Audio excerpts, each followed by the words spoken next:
Ey Jungs, tamam, langsam haben wir es gecheckt. Ihr seid die krassesten, ihr verkauft Shows aus, ihr werdet überall erkannt, alle wollen Bilder mit euch. Aber beruhigt euch bitte, ist gut. Was geht ab, Chilo 385? Ewa und Abdi Süd. Wir sind bei Kurz und Bündig. Die zwei Kurven mit dem beschissensten Podcast. wie an der Melodie. Ey, ich schwöre ihr zwei. Irgendwann, ich verwünsche euch und nachher sehen wir. Okay? Ja, keine Ahnung, ich bin einfach Bullen geschlagen. Brüder, ich habe Termin. Brüder. Ciao. Ach, jetzt verstehe ich es. Jetzt kurz und bündig. Ja, Bruder. Jetzt gecheckt. Kurz und bündig mit motherfucking Postcard. Das ist kurz und bündig, Mark.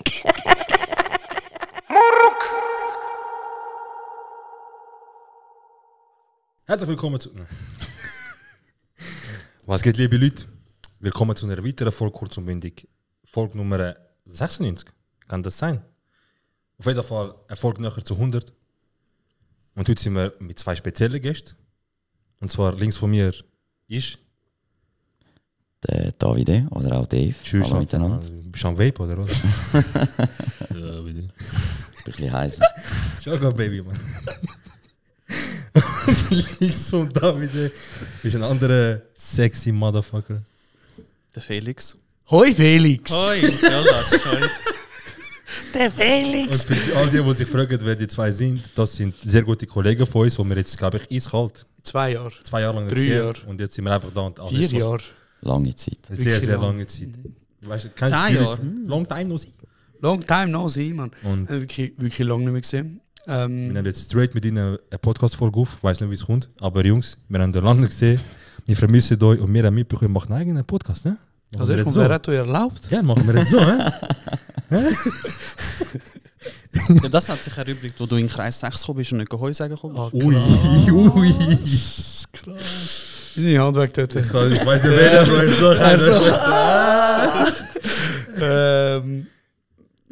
Ja, Entschuldigung. Sind doch die zwei echt zu mir. Ist gut? Ja, so. Hey, nein, erstmal wirklich schön, euch zu sehen. Ich weiß, ich konnte eine Frage aus dem Weg, Bro, was soll ich sagen, Bro? Ja, ich bin nicht Heu sagen, Bruder. Das ist Ja, recht. weißt du. Aber Nein, ich schon habe gut. du, Ja, oder? ja weil ich es einfach weiss, genau. Ich Nein, dachte, schon du gut. hörst vielleicht Podcast, wenn wir schon deine Vorbilder sind, Bruder. Ja. Aber Ja, wenn du das kopieren, Bro, sag mal. nein, sag ich. Also gut, erstmal, bevor wir haben das Format, das heißt Kurs mit Freunden, wo wir wirklich gute Freunde von uns einladen und über Freunde reden, über Szenen reden, die passiert sind. Bevor wir aber das machen, genau, ihr sind ja Podcaster, ihr habt jetzt 3 Folgen draussen Richtig. von eurem Podcast. Macht mal einen Elevator Pitch. Du Elevator Pitch. Sorry. Was wir machen. Genau, über den Podcast. Peach. Ja, wir haben eigentlich gedacht. Sorry. Ich weiß nicht. Also, der David hat ja seine Ernährungsberatungsschule noch abgeschlossen jetzt. Und, Stimmt. Genau. Und ich habe halt, sage ich mal, viel trainiert, aber auch viel falsch trainiert. Und dann haben wir gefunden, komm, wir machen eine Kombination, wo wir gewisse Sachen, die im Internet rumkursieren, ich habe ja Insta gelöscht vor 5 Jahren oder so. Egal, voll, wirklich. da warst du zurückgeschrieben. Ja. Dein Fitness-Account ist Oder einfach hast nur einfach so leicht, es existiert, aber du tust nicht mehr pflegen, gell? Nein, der ist weg, den habe ich gelöscht. Hast du auch gelöscht? Den habe ich gelöscht, ja. Scheiße, Mann. Das ist mein Video, wenn ich am Rennen bin mit Gewicht, Bro. Wie hast du ihn löschen? Ich hätte auch kurz und bündig. Einfach schnell einmal Einfach kurz schnell. exposen. Genau. Nein, ich habe ja gelöscht und jetzt haben wir es wieder gemacht. Es sind ja so viele Sachen im Internet umkursieren. Und nachher ist es schon mega jung, wenn sind die Leute am Überlegen, Steroide zu nehmen und so weiter und so fort. Und wir haben einfach gesagt, komm, So chillig ist, ne? ja, wir sind auch mega cool und Ja. so. Es Genau. wird viel, habe ich das Gefühl, es ist schlimmer wie vor ein paar Jahren, weil es ist viel mehr akzeptiert, habe ich das Gefühl. So. Ja. So. Weil das ist so ein Hype, der entstanden ist durch die YouTuber, wo sie sagen, hey, schau, ich nehme das und das und das. Und dann tust du quasi den Leuten vermitteln, hey, es ist voll okay, wenn du das machst. Und dann denkst du so, ja gut, das ist mein Vorbild, ich will auch so aussehen wie die Person, aber er nimmt ja das, also muss ich das auch nehmen. Und das sind ja katastrophale Sachen, die dort nachher entstehen können. Und dann haben wir gesagt, ja gut, wir nehmen einfach gewisse Themen auseinander, zum Beispiel BMI, weil du hörst es immer, aber die Leute ist irgendwann so wie so... Darf ich? Sorry, Ja. hört man ihn gut? Ich höre ihn gut, ja. Ah gut, ich habe Kopfhörer nicht da, darum Ja. bist du ein bisschen weit weg. Besser. Ich höre ihn super. Genau, gut. BMI? Ja, zum Beispiel BMI.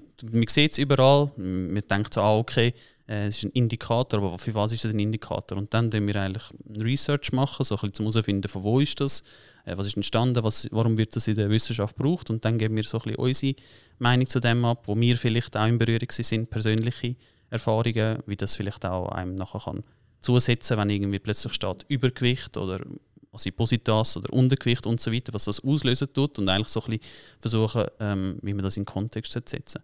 Und dann nehmen wir jede Woche ein neues Thema auseinander. Natürlich teilweise ist es ein bisschen mehr Ernährung, teilweise ist es ein bisschen mehr im Fitnessbereich, und ja, dann schauen wir mal, was angeht.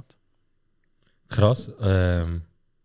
Und also, euch hat das ja auch gecatcht. Also ich weiss zum Beispiel, dich habe ich ja genau bei der Phase erlebt, wo du so radikal, so von 0 auf 100 und so, einfach radikal eiskalt. Richtig. Eines von den Sachen, die zum Beispiel mir nicht mal gecheckt haben damals, ist sogar für uns too much. Also ich denke, nur noch Wasser. Nur noch Wasser, straight. Wir so, okay, aber Cola Zero, nein, nur Wasser.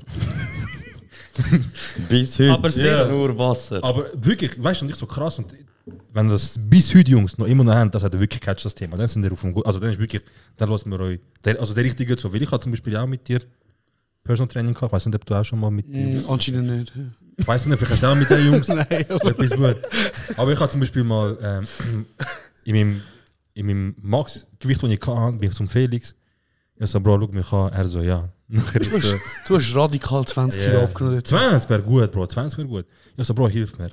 Er so, ich so, Bro, hilf mir. Er so, fix, wir machen das.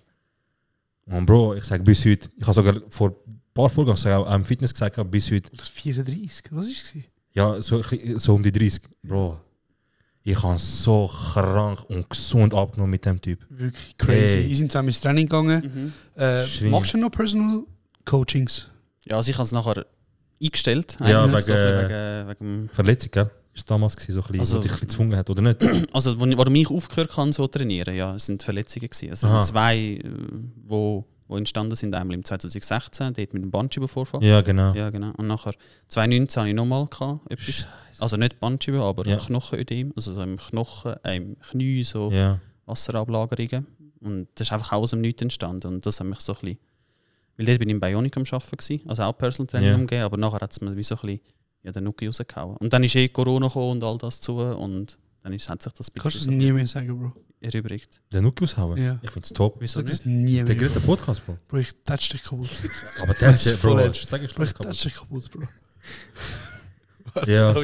Okay, gut. Ja, ich habe mir, ehrlich gesagt, die erste Folge angehört. Ich bin noch nicht weitergekommen, weil... mega busy bist. Weil ich mega busy bin, genau. Nein, aber ich finde... Podcast of the Year, weißt du, wir sind ein bisschen beschäftigt. Gratuliere übrigens. Ich finde es wirklich geil, was ihr macht. Vor allem, ihr tönt ja... Also in der ersten Folge geht es ja um die Vorstellung von Dave. Genau. Aber da habt ihr auch schon Themen angeschnitten wie Intervallfasting. Was hat er noch? Über was hat er noch geredet? Diäten. Genau, Diäten. Du hast deinen Werdegang so ein bisschen erzählt. Weil ich meine, ich kenne dich jetzt seit 2016.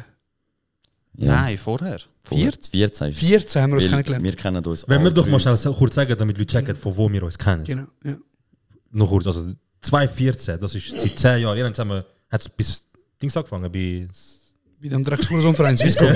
Sag's nur, Swisscom Hurensohnverein. Okay, also, warte. Aber das Lustige ist, das ganze Dreieck ist über das passiert, nicht? Bro, also das Ding ist, ich habe meine Lehre angefangen. Ja. Und der Davide hat dort die BMS angefangen. Richtig. Und hat mir zeitgleich haben wir die Stelle angefangen. Zuster. Ja. Okay, ja. Und... Wo einfach noch auch der Irmas noch war. Alter. Genau, das haben wir beide nicht erlebt. Zuster ist einfach, ja. Aber da haben wir zusammen geschafft, gut 3 Jahre lang. Und in diesen 3 Jahren ist irgendwann der Felix dazugekommen. Und das Ding war, Bro, das war Peak-Zeit. Ich würde so gerne. Das war Peak-Zeit von Oster, Bro. In den letzten 3000 Jahren Oster-Geschichte ist das Beste, was Oster passieren Peak-Zeit in Oster. Bro, also, wir müssen nachher ein paar Geschichten... Ich weiss nicht, haben wir noch viel im Kopf von damals? So, ich habe eine spezielle... Das ist sicher schon 10 Jahre her, gell? Also, ich habe ganz viele. Es ist verjährt, oder? So egal was ist, Gut, ist verjährt. Das ist der Swisscom Shop, ist nicht mehr mit dort. Ja, der hat jetzt gezügelt. Genau, Stimmt. wir haben ja noch am Sonntag gearbeitet. Stimmt. Das gibt es jetzt nicht mehr, oder was? Nein. Also es ist nicht mehr dort beim Bahnhof dort, sondern ist ist jetzt ein dort, bisschen wo Post und so Ist in jetzt Münster, ja. Sunrise ist ja dort. Also Ich glaube nebendran, ja. Ja, genau. voll. Und dann bin ich ja auf Vinti arbeiten und der David hat auch in Vinti gearbeitet. Also bist du zuerst oder hast du dort? Ich glaube, du bist zuerst gegangen. Ich bin zuerst gegangen, ja. Und ich bin nachgekommen. Ja, weil wir haben nie zusammen gearbeitet. Nein, ihr zwei haben nie zusammen gearbeitet. Du bist, doch, weil er ist vor mir gegangen und ich bin nach der Lehre, nach dem Glatt. Du hast mein letztes... Hast du die Lehre gemacht? Im Glatt? Aber wo, ich war im Swisscom. Swisscom. Ah, du hast... Ja, ich habe im Glatt die Lehre gemacht. Und darum haben wir uns schon vorher gekannt, weil wir irgendwie da die Regionentreffen haben und so. Also nie im gleichen Store, aber ihr habt... Genau, ja. Aber nachher, ja genau. Hey, es ist so eine lustige Zeit, gut, aber auf das können wir nachher rein. Ja, unbedingt. Hey, und dann haben wir ja sehr lang... Das erste Mal sind wir noch auf Stuttgart zusammen, 2016. Du musst Stuttgart. Du hast schon gewohnt mit dem Jonas zusammen, gar in der Wege. Ich habe mit dem Jonas zusammen gewohnt. Wann bist du zu? 2016. 2016, okay. Und dann hat sich wie so das Viereck gebildet, mit dem Gilly noch. Mhm. Und dann ist irgendwann der Felix und der Melos dazugekommen. Wir sind auf jeden Fall so unsere Peak-Kanzlei-Zeiten sind wirklich so mir gewesen. Yeah. Ich muss auch nicht sagen, wer, aber irgendjemand da hat dann auch Leute zurückgeflattert. So. Aber ja, das ist alles genial, klasse Zeit. Wirklich geile Zeit gewesen. Das ist crazy. Ein paar Jahre sehr viel gewesen und ich würde sagen, ich glaube, so meine ganzen 20er habe ich mit euch verbracht, oder? Ja. Und also wir sind immer noch in den 20er. Sehr anonym, aber schon gut. Okay. Ja, gut. Ja. Ende. So Anfangs bis Mitte 20. Anfangs bis 20er, ja. Und ich würde so, also das Ding ist ja, wieso, jeder an dem Tisch hat eine Freundin. Ich habe eine Frau, Bro. Du hast eine Frau, du bist sogar verheiratet, Bruder. Nein. Ich kann das einfach mit dem Mund mal scheiße. Ja, schick mir das scheiß Audio mal Bro, endlich, wir haben Bro. das, ja, schick dir das mal, jetzt kannst du im Discord. Ich meine es gar nicht mehr, glaube ich. Sag nochmal, ich habe eine Frau. Ich habe eine Frau. Nein. Ah, scheiße. Oh, fuck. Das habe ich wieder. Gut, darum muss man vielleicht auch nicht alle Geschichten ausholen, aber nein, sag ich, aber wirklich geile Zeit gewesen. Und es ist schön, sind wir wieder da und schätzen miteinander. Aber eben, hört euch den Podcast an. Von den Jungs. Er ist wirklich spannend. Wie heißt er genau, Jungs? Wir haben jetzt überredet, aber wir haben nicht gesagt, wie er heißt. Stubensitze. Stubensitze. Stabil. Geht auf Apple Podcast, Spotify Podcast, Stubensitze, Stubensitze.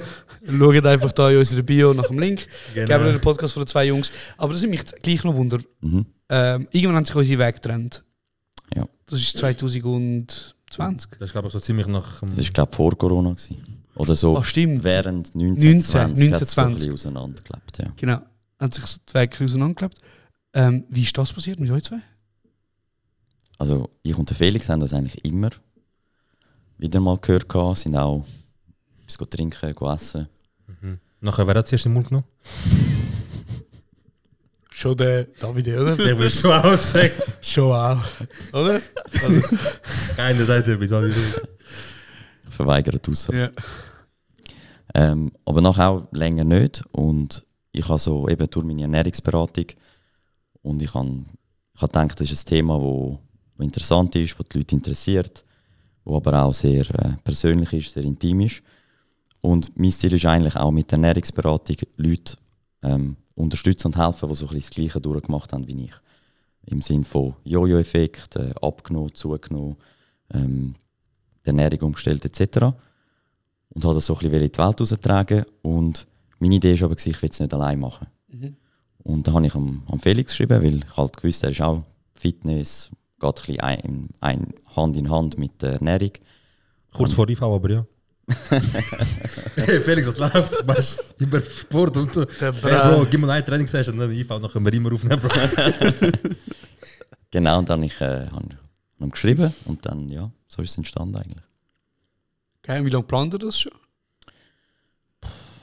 Bro, erst ein paar Monate. Geil. Ja, brauchst schon auch Mut, gell? Einfach einen Podcast starten. Also ich sage auch ehrlich, ich habe ein bisschen unterschätzt, wie viel Arbeit das ist. Ja. Also, sage ich kein Bro, weil, ganz ehrlich, das erste... Leute nicht hören, nicht mehr. Sage ich kein Bro. Sage, ein Podcast braucht viel Arbeit. Ist so. Das Schnellste, was du hast, ist das Equipment. Du musst dich informieren, was du brauchst und so. Aber nachher eben so dir überlegen, wie aufbauen, wo verteilst du das alles, Social Media etc. Das ist schon eine Arbeit dahinter. Also ist nicht zu unterschätzen. Und dann musst du auch noch einen guten Inhalt haben, gell? Das vergessen auch viele. sie macht sich sehr Mühe, um zu wissen, wo man es überhaupt verteilt. Und, aber man macht sich wie so null Gedanken über den Inhalt. Aber dann finde ich es noch spannend. Und ich finde auch das Konzept spannend, dass sie sagen, hey, wir tun beide an einem, kann man Mythos sagen? Einem Fitness-Mythos oder einem Fitness... Ja, wir machen es immer so, dass wir wir sagen vorab, welches Thema wir machen nächste Woche. Und dann also am Ende von jeder Folge sagen wir nächste Woche Nein, wir sagen, wir uns im Nachhinein nachher überlegen, was wir machen. Und dann das können wir vielleicht einbauen, dass wir es vielleicht schon sagen, oder beim Ende von der Lied. Ja, können wir schauen. Sagen die aber nicht, Bro. Wenn nachher Leute wissen, was geht, nachher können sie entscheiden, ob sie los oder nicht. Sagen nicht. Einfach titellos und bestimmt was einfach voll gut an. Das ist scheißegal, das soll selber herausfinden. Besser. Wir machen einfach unabhängig voneinander, machen wir eine Woche lang Research, so ein bisschen, was es für Sachen wirklich gibt. Weißt du, zum Beispiel auch, was im BAG drauf ist, zum Beispiel beim BMI, oder die Sachen sind ja alle veröffentlicht und so. Und es nimmt sich ja niemand die Zeit, um das zu lesen, zum Verstehen. Und dann kommt jeder mit seiner Meinung in den Podcast, wir müssen das nicht vorab besprechen. Vielleicht haben wir die gleiche Meinung, vielleicht haben wir eine unterschiedliche Meinung. Dann wir das so besprechen und dann nachher noch logischerweise die eigenen Erfahrungen mit dem Thema. So. Ja.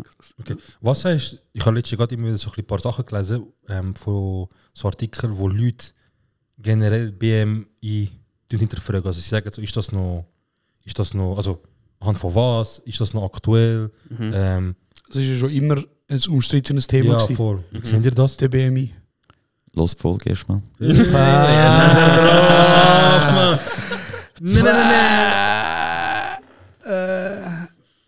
Wars. Okay. Genau darum haben wir das Thema genommen, weil es so umstritten ist. Ich kann einen kurzen Einblick geben. Das Ding ist eigentlich über 200 Jahre alt. Ja. Es hat ein Mathematiker hat das mal rausgeschossen. Also das sind die perfekten Soldaten. Ist damals um Soldaten gegangen? Ja. Und ein BMI von... Ja, eben einfach der Schnitt. Er hat das ursprünglich gemacht für den richtig perfekten Soldat, nicht irgendwie das braucht für einen so groß Mensch. muss er sein, so schwer. Krass. Genau, und es hat immer noch Gültigkeit, eigentlich, weil es halt einfach eine grosse Masse kann abdecken kann und es ist günstig. Also, es gibt ja schon auch noch... Günstig im Sinne von Ausrechnen, Datenaufhebung ist günstig. Weil du musst jemanden schnell messen, schnell wägen, dann weisst du sein BMI. Okay. Und aber detaillierter ins Thema hineingehst und sagst, ich will noch Fettmasse wissen, ich will noch Muskelmasse wissen, etc., Grundbedarf, geht das viel länger, das Gerät um das Messen sind teurer und, oder? Und das Krasse ist wenn ich kurz zwischenfrage, also Krankenkassen und so schaffen ja immer noch sehr fest mit dem BMI, oder? Zu dem wollte ich kommen, oder? Es ist auch für Krankenkassen extrem einfach zu sagen, okay, du hast den und den BMI, wir zahlen nicht. Oder die Prämie ist teurer oder günstiger. Und die Korrelation ist halt trotzdem immer noch hoch mit dem BMI zu Krankheiten, wo sie sagen, wenn du irgendwie im BMI 40 plus oder 30 plus bist, dass dann zusätzliche Krankheiten können entstehen, ist die Wahrscheinlichkeit höher, wenn der BMI hoch ist, wie wenn er nicht so ist. Und darum ist das immer noch so als Messgerät gebraucht, oder? Wie du sagst, es ist günstig, weil in der Wissenschaft muss es günstig sein. Du kannst nicht einen DEXA-Scan jedes so durch das DEXA-Scan durchlassen. Plus kannst du ja länderübergreifend das auch vergleichen. Oder du kannst das in der Schweiz, BMI, in Frankreich, Brasilien auch, wo auch immer. Oder immer wieder anhand von dem wird immer so Studien erstellt, zum Beispiel jeder so und so viel ist übergewichtig in diesem Land. Und ja, so. Genau. Für Statistiken ist es einfacher, wenn man mit diesen Zahlen kannst rechnen natürlich. Und was sagt ihr, ist das eurer Meinung nach eine gute Art und Weise? Oder, also eigentlich hört der Podcast so, sicher mal das. Aber mich nimmt das Thema gerade Wunder. Gibt es irgendwie eine Methode, wo ihr sagt, das ist zeitgerechter oder finden wir besser? Oder? Also ich habe es so gesagt, weil ich kann es natürlich ein bisschen mit der Ernährungsberatung anschauen. Und ich dürfte eigentlich Leute, die ein BMI höher als 30 haben, nicht beraten. Weil es ist Adipositas Grad 1, das ist eine Krankheit. Ja. Und ich darf nur gesunde Leute beraten, weil ich bin kein studierter Ernährungsberater, ich habe einfach eine Fachschule gemacht. Aber das Ding ist eigentlich mit dem BMI und darum wird ich das anwenden. Wirst du festgenommen, wenn du es machst? Nein. Das habe ich nicht gesagt. Einer so, hey, ich will mich anmelden. Er so, ja komm, treff uns am Band. Einfach so ein Undercover. Er so, ja komm mit, hast du einen Fettsack gehabt? Einfach Undercover, so. Hast du einen Fettsack gehabt? Komm mit, Bro. Scheiße, ja, sorry. Ich muss die Leute darauf hinweisen, dass ihnen das bewusst ist, zu mich schützen auch, oder? Aha, dass es nachher irgendwie Anklage gibt. Oder? Das ist, wenn jemand ein Sexualstraftäter ist, muss er immer zuerst sagen, einfach, dass du weißt, ich bin ein Sexualstraftäter, einfach um sich selber auszuschützen. Nein, sorry. Zieht einfach immer. Der Felix, mit dem vom Vergleich, Entschuldigung. Genau, und ich habe eigentlich, ich finde es einfach extrem, wie soll ich sagen, ein bisschen auch abstempelnd. Wenn einer kommt und sagt, eben, ich möchte gerne Gewicht reduzieren oder ich habe die und die Beschwerden. Es kann ja auch sein, dass irgendjemand Magenbeschwerden hat immer wieder. Das hat ja auch mit dem Essen zusammenhängen. Und ich will nicht sagen, okay, gib mir dein Gewicht und deine Größe und ich rechne mal den BMI aus. Das ist nachher gerade wie so wieder ein Stempel. Und eigentlich die Leute, die zu mir kommen, haben ja schon Motivation, um etwas zu verändern. Das Letzte, was ich will, ist es irgendwie abstempeln mit dem Gewicht oder mit einer Zahl. Und darum finde ich den BMI nichts aussagend. Gerade auch bei Sportler, Fitness zum Beispiel, wenn du eher klein bist und muskulös, bist du auch im Übergewicht. Also, wenn du Italiener bist. Also, tendenziell sind nicht alle Italiener muskulös. Vielleicht sind sie klein. Gut gemacht. Nein, ja. Genau. Okay, Also ich sage, ein Indikator für dich selber ist es nicht wirklich. Also, oder weil das ist so für flächenmessende Sachen ist es super, aber für so auch für dich zum herausfinden, ja, wo stehe ich jetzt, sagt eigentlich nichts aus. Ja. Weil am Ende des Tages willst du ja, wenn du abnehmen willst du ja Fett abnehmen. Eigentlich in der Logik. Oder was willst du schon abnehmen? Schwanz. Ja. Abgesehen von Schwanz? Fett, genau. Einfach, Bro. Ja, ist so. Ja, du willst ja keine Muskeln verlieren. Du willst keine Muskeln verlieren. Schwanz meine ich, Bro. Ja, der Julda hat schon gesagt, er will das. Ja, in Ah. dem Fall. Und darum, für das ist es kein Indikator. Ja. Es sagt dir nicht, wie viel Fettmasse du im Körper hast. Und wenn du das wirklich herausfinden willst, dann gibt es andere Sachen zum Testen. Ja. Ein DEXA-Scan zum Beispiel. Es gibt nichts Genaueres. So. Was ist ein DEXA-Scan? Das ist eigentlich wie so ein MRI ähnlich. Ja. Du liegst auch so drauf und dann tut es dir deine Knochendichte messen. Voll durchscannen. Ja, voll Was kostet ein durchscannen. DEXA-Scan? So, ich glaube 100 bis 180 Stutz. Das geht eigentlich noch, finde ich. Das jetzt. geht, ja. Für so eine genaue Analyse steht, also Ja, voll. lieber gibst du das aus, als wie groß bist, wie schwer bist, Fett sagen. Ja. Krass zusammengefasst. Wieso macht ihr einen Podcast? Er hat sich gerade durchgespielt, Jungs. Ja, ist so. Das ist eigentlich relativ einfach. Nein, aber ich finde es hure krass, weil ich habe immer wieder so Beiträge in letzter Zeit, weißt, wo das halt diskutiert wird wegen BMI und so. Und ich habe voll nicht gewusst, weil meine Meinung, also ich habe so zum einen, ich weiß, okay, ich habe Kollegen, die das machen, aber es macht mich noch lange nicht zu irgendjemandem, der Ahnung hat. Und zum anderen ist so, ich bin eigentlich auch per Definition betroffen. Ich bin auch per BMI wahrscheinlich leicht übergewichtig oder übergewichtig oder was auch immer. Ich bin auch leicht übergewichtig. Und dann habe ich halt wieso nicht... Nie. Sorry. Hör auf. Lüge ist da. Lüge. Ist gut. Lüge. Okay, Model, red weiter. Ich habe nichts gesagt. Ist schon gut. Okay. Hast vermisst. Und du mit der Spange? Nein, sorry. Wow. sorry. Ja. Okay. Okay. Also gut, mir checkt BMI scheiße. Ja, aber auf jeden Fall, ich habe nie gewusst, ob ich überhaupt etwas sagen oder mitreden oder liken, weil ich bin so völlig einfach so außenstehend und es sind einfach irgendwelche Leute, die muskulöse Profilbilder haben, sich gegenseitig am dissen. So, einer so, nee, das ist nicht von gestern und so, du hast keine Ahnung, nein, du hast keine Ahnung, nein, du hast keine Ahnung. Und ich so, Bro, wer hat Ahnung, sag mir doch etwas, Mann. Und jetzt zum Beispiel das hat mir geholfen. So, okay, hört den Podcast, so oder so, hört den Podcast, aber das finde ich jetzt, sogar, dass es von euch noch kommt, ist das noch etwas anderes. Also, beim Felix zum Beispiel einfach zum kurz sagen, der Felix hat mit mir wirklich, und nicht so, dass, Bro, gehen wir joggen, trainieren und so, weißt du, gehen wir das machen, sondern der Typ, er so, hey Bro, wir machen jetzt das, Eiskamera, nachher weißt du, dein Körper und so, fang da, Muskel, dies und das, hast viel mehr, und dann fangen wir mit dem an, mit dem und dem. Und sehr viel haben wir dann mit dem Eigengewicht auch geschafft. Und ich muss sagen, weißt du, es gibt sehr viele Leute, die so, keine Ahnung, eine Schuhe machen oder so. Und Danke. Bin nicht einfach schon seit 16. Nein, nicht du, ich meine nicht du, aber es ist einfach du mit der Schuhe. Bro, es gibt... Aber nachher noch so leicht über. Ja, er hat noch den Blick gebracht. So er hat den misst Blick noch gebracht. Ich hätte ihn geschlagen. Nein, Bro, schau jetzt, es gibt ja Leute, die so Schulen machen und wo dann eben, keine Ahnung, das sagen, wo ich schon im Internet herausfinde, so, ja, schau, dass nicht so viel Kohlenhydrat ist pro Tag und so. Man macht Schuhe, er so, Fett ist nicht gut. Er so, krass, Bro. Länge und Gewicht gleich BMI. Nein, krass. Und deswegen, ich muss sagen, Jungs, also falls ihr irgendetwas noch macht, abgesehen von «Hört euren Podcast», ich glaube, ich kann wirklich dahinter stehen mit allem, was ich kann. Egal, was die Jungs machen, ich glaube, die machen es wirklich mit Seele, mit Herz, mit Liebe und die stehen auch dahinter, weil wer gibt sich wirklich... Wie lange machst du das schon? Also was jetzt? Das mit Ernährung und mit den Schuhen, weißt du, dass das gecatcht hat? Seit 2018. Also das Thema Ernährung hat mich eigentlich immer gecatcht, so eben seit 16. Also, dass du so, ein fettes Kind warst. Ja, ich bin relativ fit gewesen als Kind, ja. Ist schon so. Ja, Bro, wenn du nicht fit bist, Fair. wieso solltest du abnehmen? Fair. Oder? Fair. Aber es geht ja tendenziell auch nicht um das, weil du kannst auch dünn sein und ungesund sein.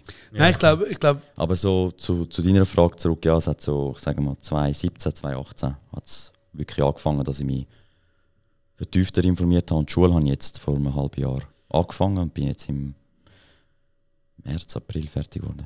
Genau, also jahrelange Erfahrung, eigener Podcast, die machen schon, also er ist schon selbstständig gewesen oder wahrscheinlich noch nebenbei etwas am machen. Du bist auch noch, ich habe gesehen, du bist jetzt auch etwas am Aufbauen nebenbei mit der Ernährungsberatung und Training. Die Website auch gesehen, ist geil. Danke. Also, wir müssen sich noch verlinken, wenn ihr wirklich Abnehmen-Tipps braucht, Leute braucht, die unterstützen. Ich bin der motherfucking faulste Mensch, der es gegeben hat. Für mich war Training etwas, das Überwindung gebraucht hat. Und irgendwann mal habe ich, dank dem Felix zum Beispiel, Freude an dem. Weil ich Ergebnisse gesehen habe, aber auch weil ich Freude hatte am ganzen Prozess. Es war für mich keine Qual, so auf Ernährung schauen, auf das verzichten oder auf das schauen zum Beispiel. Ich habe gelernt, dass du das ganz gut kannst auch machen kannst, ohne dass du jetzt irgendwie jeden Abend so hungrig ins Bett musst gehen oder so. Deswegen maximal Props und ich glaube, man kann wirklich, also du sicher auch. Du hast auch schon, du hast auch schon trainiert mit dem Felix, doch? Wir haben jetzt zusammen trainiert. Nein, es ist der Gilly. Oder mit dem... Der Chili. Ah, Gilly, ja. Okay. Du, ich und Gilly. Ja. Ist gut, haben wir jetzt Von der Crew. halb Stunde lang in die Schwänze gelutscht. Können wir jetzt... Jetzt Nein, können aber wir danke. anfangen. Nein, ich meine, du musst ehrlich sein, Bro. Ich habe in meinem Leben viel Anläufe gehabt, um versuchen abzunehmen. Und ich glaube, das ist noch nie so krass gut gelaufen wie dort. Ja, Mann. Und Super. wirklich, also Ja, gern. ihr lebt und das ist geil. Und gebt euch den Podcast für alle, die es wirklich auch interessiert, sich mit dem Thema auseinandersetzen. Ich habe noch 2 Fragen. Erstens, Thema Kyrokamera. So, bringt das wirklich etwas? Kiro. Da ist Heiß. ich glaube, der Felix besser. Also, bewandert Leute sagen als- mir, Bruder, ich gehe rein, 1 Stunde oder kann ich 5 Minuten, ich komme raus, minus 500 Kalorien, Bruder. Das hat er bei mir auch gesagt. bei der Dings. Stimmt das? Sag mal jetzt, Bro. Bro, ist schwierig zu sagen. Also, erstens mal habe ich mich ja nur mit der Kühlkammer auseinandergesetzt, die man gemacht hat. Aber die Kyrokammer ist ja nochmal, wenn ich verstehe, nochmal ein bisschen etwas anderes, oder? Also, Hast du so Sachen, wo es dir zusammenzieht und so? Bist du in einem Gerät darf ich drin, kurz oder? fragen, sehe ich aus wie jemand, der in eine Kyrokammer reingeht, Bro? Ich weiß doch nicht, du hast davon geredet. Bro, man, streit mal mit mir, was ist mit dir? Ja. Nein, Leute sagen mir einfach, ich gehe dort rein für ein paar Sekunden. Also ich kann nur sagen, meine Sportfüße, wo ich drin bin, die haben das wieder eingestellt. Also macht es nicht mehr? Die haben es angeboten und jetzt machen sie es nicht mehr. Also, Okay. von dem Also her- Kühlkammer aber immer noch, oder? Oder also- auch das abgestellt? Nein, das gibt es schon noch, Okay, aber das ist geil. ich bin nicht mehr in dieser Physio am Trainieren. In einer Ah, anderen. die Physio gibt es nicht mehr? Doch, die gibt es schon noch, Ah, aber okay. die Kyrokamera, Okay, jetzt sorry. in dieser Physio, die ich trainiere, Okay, okay. die haben das eingestellt. Aber die gibt's. Nein, sorry. Aber was? Aber so das Konzept Ja. von du hast kalt und nachher kommst du leichter raus. Mhm. Wieso trainieren die Leute noch, wenn man einfach kann in eine Kühlkammer gehen?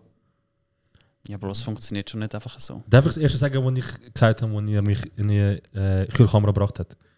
Also, Bro, jetzt gehen wir da rein, 3 Minuten durchbeissen. Ich so, safe.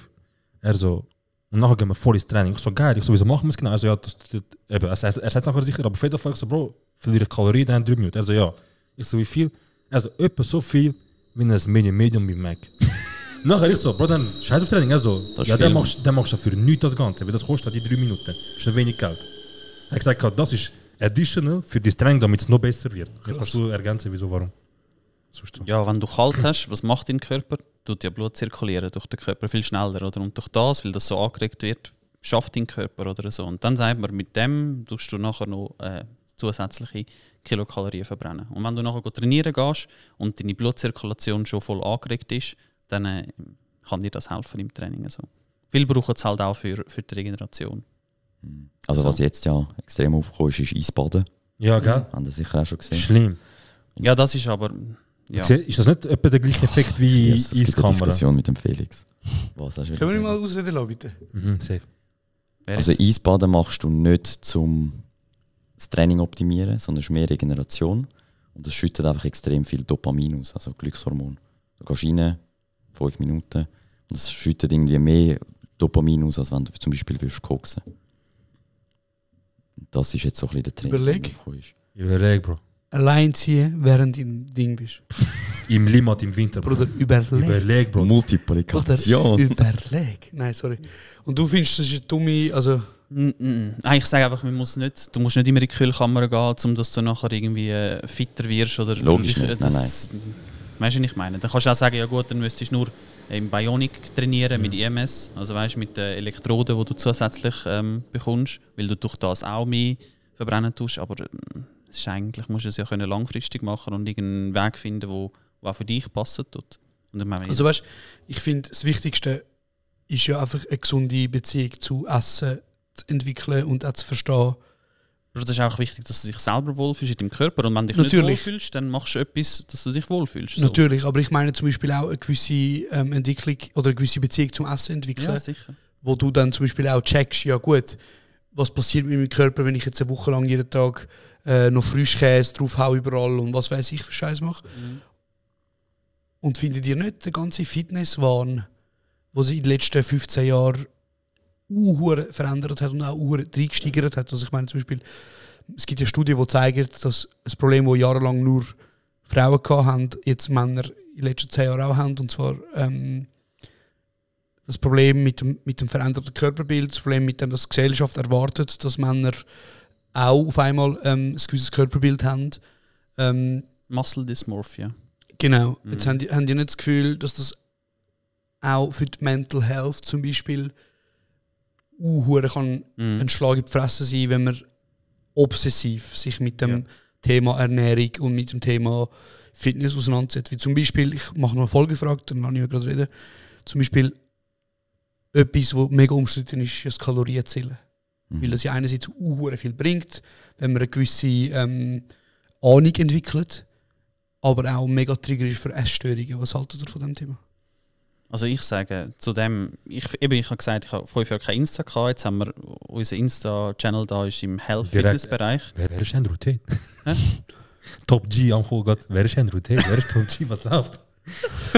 Was ist mit Ukraine passiert? Shit. Geil. Ja, sorry. Und dort in unserem Feed sind auch nur entweder gecreditete Mann oder Frauen. Und das ist schon, also ich kann es mir schon vorstellen, wenn ich jetzt zurückdenke, als ich 17 war und angefangen habe zu trainieren, ist zum Glück Insta noch dort gewesen, ja, ein Foto gemacht und das nächste, das ist mein Kollege, das ist mein Kollege und irgendwie komische Fotos auf Insta hochgeladen. Und jetzt ist es ja nur noch, meiner Meinung nach, fast eine Werbeplattform. Ja, und ich ganz schlimm. Ganz schlimm. Also ich brauche es also wirklich eigentlich fast nicht. Also wirklich ganz schlimm, Bro. Ja. Vor allem halt dich fern, wenn du kannst. Also, weißt du, so von Nein, jetzt mittlerweile ist jeder dritte Post ist eine Werbung und so. Es ist, es ist radikal. Ja, auf jeden Fall, was ich sagen wollte, ist, ich kann schon verstehen, dass das für viele Leute, und das ist das, was ich gesagt habe vorhin mit den Jungen, die schon bereits zu irgendwelchen Hormonen greifen tun, das ist wirklich eine ganz verheerende Tendenz, die das annimmt. Und wir versuchen eigentlich in unserem Podcast nicht dir zu sagen, hey, schau, du musst so und so machen oder mach das und das. Wir versuchen eigentlich ein bisschen Licht reinbringen in das ganze Thema, wo wir sagen, wir tun die verschiedenen Kennzahlen, wo immer umgerührt wird, oder so, eben auch mit Kalorien oder mit wie sollte man trainieren oder was ist ein BMI und so weiter, dass man da ein bisschen mehr Insights gibt, dass man das versteht. Weil ich sage, wenn du mehr verstehst, dann kannst du das auch viel besser in deinen Alltag einbauen oder du kommst ein bisschen mehr draus. Und wenn du nicht verstehst, musst du immer vertrauen, was dir der andere sagen tut. Wenn der sagt, dann hat der seine Meinung, der hat seine Meinung, meine Genetik ist anders wie deine und so weiter. Für mich funktioniert, für dich funktioniert es vielleicht gar nicht. Irgendwann bist du verwirrt, 1000 Informationen, oder? Und darum versuchen wir ja da in unserem Podcast auch nicht nur unsere Meinung preiszugeben, sondern auch so ein bisschen wirklich, ja, was ist faktenbasiert. Und das ist eigentlich der Hintergrund. Und du? Also ich finde, ich habe ja viele Sachen ein bisschen auch durchgemacht, darum kann ich von dieser Sicht ein bisschen erzählen, was es mit der Mental Health machen kann. Und ich war auch so, als ich angefangen habe, so ein bisschen eher Richtung Fitness auch gehen, nicht nur Ernährung, sondern auch ein bisschen trainieren. Hast du gesehen, eben auf Social Media, wo auch immer, 12 Wochen ein Sixpack. Ich so, geil, bitte ich auch. Und was sagt dir niemand, was es braucht, um wirklich dort anzukommen? Brauchst du es überhaupt, um glücklich zu sein? Ein Sixpack? Ich sage nein, es ist nice to have, aber zum glücklich sein brauchst du es nicht. Und ja, darum finde ich, eben Social Media kann mega gefährlich sein in dieser Sache. Und wir wollen eigentlich, wie der Felix gesagt hat, wir sind ja keine Ärzte. Sprich, wir können nicht, das ist eigene Erfahrung, ist gewisses ist Fakten, was auch immer, Aber wir sind nicht die dir sagen, so musst du es machen. Sondern wir wollen einfach so ein bisschen vielleicht helfen, dass jemand einen Aha-Moment hat und sagt, okay, mal, der Approach könnte mal gehen. Oder das Kalorienzählen, wie du sagst, ist eigentlich etwas Gutes, weil du weißt, wie viel kann ich essen, wie viel darf ich essen. Und es kann aber auch dich, wie soll ich sagen, versteifen auf das Thema. Du sagst, ey, ich bin eine Kalorie drüber und dann bist du down. Oder ich habe es nicht erreicht, wenn du zum Beispiel musst so viel Kalorien essen, weil du Muskeln willst aufbauen, was auch immer, kannst dich runterziehen. Und darum sage ich immer, es ist ein gutes Ding, um sich mit dem Thema mal auseinanderzusetzen und dann mal wissen, hey, wie viele Kalorien hat das und das. Aber irgendwann den Weg suchen, um zu sagen, okay, ich weiss es ungefähr und ich mache es so ein bisschen im Hinterkopf zusammenzählen und dann ist gut. Aber es ist nicht wirklich festfahren auf das. Das hast du in der ersten Folge gesagt, du hast ein halbes Jahr lang gemacht, bis du für dich herausgefunden hast, was hat wie viel Kalorien und was hat wie viel Protein und was weiß ich. Und jetzt hast du wie so eine gerade Linie, wo du weißt, ohne alles müssen abscannen und tracken, weiss ich kann das und das essen. Und ich bin genau, ich verfolge aber auch kein Ziel. Oder? Mein Ziel ist, gesund sein, ausgewogen essen, gesund essen und darum muss ich es auch nicht mehr tracken. Wenn du aber eben ein Ziel vor Augen hast, das du willst erreichen, dann vor allem am Anfang geht es oft mal nicht anders. Weil sonst, wie willst du es wissen, wenn du sagst, du darfst nur 2000 Kalorien essen zum Beispiel. Wie willst du wissen, dass du die 2000 erreicht hast oder drüber oder drunter bist? Darum, wenn du ein Ziel hast, ist es sicher am Anfang gut, bis du reinkommst. Und dann weißt du es plus minus. Du musst wie Woki lernen, das weisst du auch nicht mehr. Irgendwann, je mehr du es gehört hast, desto mehr ist es Intus. Und nachher, wenn du es weißt, sage ich, ist nie schlecht. Logisch, musst du dich nicht aufhängen. Ich weiss, was du meinst. Also, weißt, ich meine du hängst dich nachher an dem auf. Ja, oder es hat auch einen sozialen Aspekt. Oder? Zum Beispiel, wenn du jetzt sagst, gut, ich habe jetzt heute so und so viel Kalorien darf ich essen und du dich darauf verbeissen. Oder? Und sagst, jetzt habe ich noch für die Nacht 500 Kalorien, davon sind, keine Ahnung, 60 Gramm Kohlenhydrat und whatever. Und dann gehen deine Friends raus, etwas essen und du kannst nicht, also zum Beispiel, oder ohne Namen zu nennen, wir haben auch einen Kollegen, der das ja sehr stark gemacht hat und dem seine Beziehung hat ja unterglitten, so, weil sie nicht mehr haben können zusammen zu Nacht essen. Oder halt. Oder? Und ich sage, du musst es immer auf eine Waagschale legen. Was ist dein Ziel, wo willst du hin, zu welchem Preis? Das ist so ein bisschen die Frage. Aber wenn du, weißt du, die Leute meinen immer, wenn du einen Tag im Überschuss bist, wo du es nicht erreicht hast, Weltuntergang. Dann musst du gerade alles kübeln und dann machst du wieder einfach irgendwie. Ja. Das ist ja nur ein Tag an Kilokalorien, wo du Überschuss gehabt hast. Am nächsten Tag bist du vielleicht wieder im Defizit und dann bist du genauso wieder am Abnehmen. Also ist es nicht so eine Sache. Es ist einfach, glaube ich, das Stigma, dass man meint, man muss dann jeden Tag treffen. Ich sage immer so, du musst nicht 5-mal ins Fitness oder nie ins Fitness. Du kannst ja einfach auch 1-mal oder 2-mal ins Fitness. Das ist ja schon mehr wie 0-mal. Und wenn du stimmt oder stimmt nicht? Ja.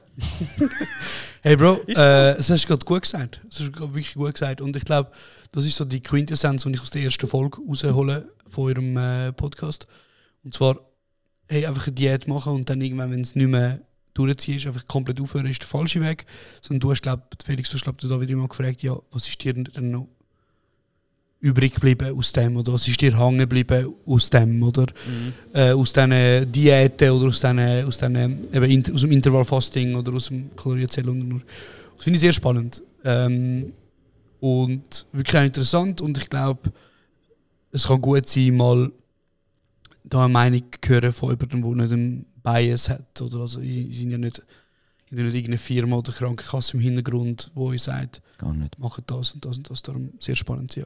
Also damals, als wir ja meinen Plan zusammengestellt haben, haben wir, also zum Beispiel ich hatte das auch mit Kalorien messen, aber bei mir hat es 2 Gründe gehabt. Erstens, ich habe, bevor ich mit dem Felix angefangen habe, schon 3-4 Wochen selber auf Ernährung geschaut und meine Referenzen sind halt Social Media gewesen. Kannst du dir vorstellen, 80% vom Essen war Reis und Poulet gewesen. Und Hüttenkäse. Genau. Und Klassiker. Genau. Avocado noch reinschneiden. Etwas, noch ein bisschen Salz und Pfeffer weg. Ja. Und nachher habe ich eben mit dem Felix angefangen zu reden. Und dann hat er auch hat von mir alles aufgenommen, hat meinen Kalorienbedarf aufgeschrieben und hat gesagt, eben, anhand von dem kannst du dich mal orientieren. Aber in erster Linie ist es für mich darum gegangen, dass ich ein Gefühl bekomme für Essen. Weil vor dem bin ich einfach am Essen gewesen, nach Lust und Laune. Ich habe gegessen, so Bock nicht. Und irgendwann mal habe ich gemerkt, ich bin einfach viel zu fett. Und dann habe ich angefangen abnehmen. Und dann bin ich zum Felix und er so, Bro, das, was du machst, ist gar nicht gut. Und ich so weg, er so, du bist seit 3 Wochen straight nur so am Essen, das ist gar nicht gut. Dann hat er mir einen Plan gemacht und dann hat er gesagt, das ist dein Wert. Und ich habe den gebraucht, um mich zu orientieren. Ich habe eine App abgeladen, die mir geholfen hat im Alltag für meine Mahlzeit und so. Und dann nach 4 bis 6 Wochen bin ich dann nicht mehr so stark drauf auf der App, weil dann habe ich nur noch gebraucht, wenn ich vielleicht etwas essen, weil ich nicht sicher war, es steht gerade nicht so viel über das, weißt, über den Riegel oder so. Und dann habe ich irgendwann mal auch Sila wieder da wie die. Ich habe es einfach Sila, weil ich habe dann gewusst, okay, ich weiß, was ich sicher kann essen, was nicht. Und für mich ist es dann so gewesen, dass ich das am Anfang gebraucht habe als Einstieg und nachher ist für mich dann wie so, jetzt weiß ich, was ungefähr gesund ist und was nicht. Und dann ist Sila. Aber es gibt auch Leute, eben, wie er gesagt hat, Bro, ich habe einen Kollegen, der hat das auch mit der MyFitnessPal-App und so Dings, und der hat mir Fotos geschickt, also Bro, heute 60 drüber, Bro, heute 40 drunter. Ich so, Bro, das gab's. Also damals, ich habe einfach nicht den gleichen Tag. Wenn du nicht auf die Stage gehst, dann bringt das alles nichts, Mann. Und das Krasse ist, kurz am Menschen. Ja. Das Krasse ist, ich bin nach dieser Meinung so eben straight nur gesund und er ist so, dann hat zu mir gesagt, Bro, es ist absolut voll okay, mal ein Glas zu essen, weißt du? Oder irgendetwas Kleines. Das heisst nicht, dass du, wenn du am Abnehmen bist, dass du nichts darfst essen oder so, wo vielleicht ein bisschen Zucker hat und so, weißt du? Alles in einem gesunden Maß zu deinem Körper zugeschnitten.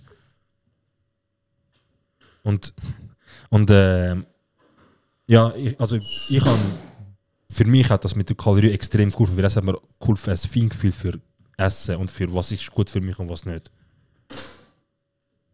Scheiße, offen gewesen. Scheiße. Ja, eben das Thema kannst du unendlich. Ja, das ist ja der Punkt, oder? Ich meine, es gibt auch nie richtig und falsch, oder? Und darum sage ich. Kübeln. Nein, aber es ist wirklich spannend. Und ich freue mich auf den Podcast. Ich hoffe, ihr zieht durch, Jungs. Das ist, glaube ich, das Wichtigste, wenn man einen Podcast macht, einfach wirklich durchziehen. Das ist das Ziel. Und man weiß nie, wo man landet. Also weißt, es gibt ja so Hurensöhne, die so Geld-Podcast machen und anscheinend Erfolg haben. Also. Hey, Maxim gönnen. Aber auf jeden Fall, das ist schon, also vielleicht tun euch nachher Leute anfangen zu buchen, als, weiß ich nicht, Felix und David kommen in mein Unternehmen und machen Workshops über Ernährung. Ja, oder eben, das ist ja das Interessanteste, zum Beispiel, das Beste, was passieren kann, ist, dass ihr durch das Personal Trainings anbietet oder eben Ernährungsberatung anbietet.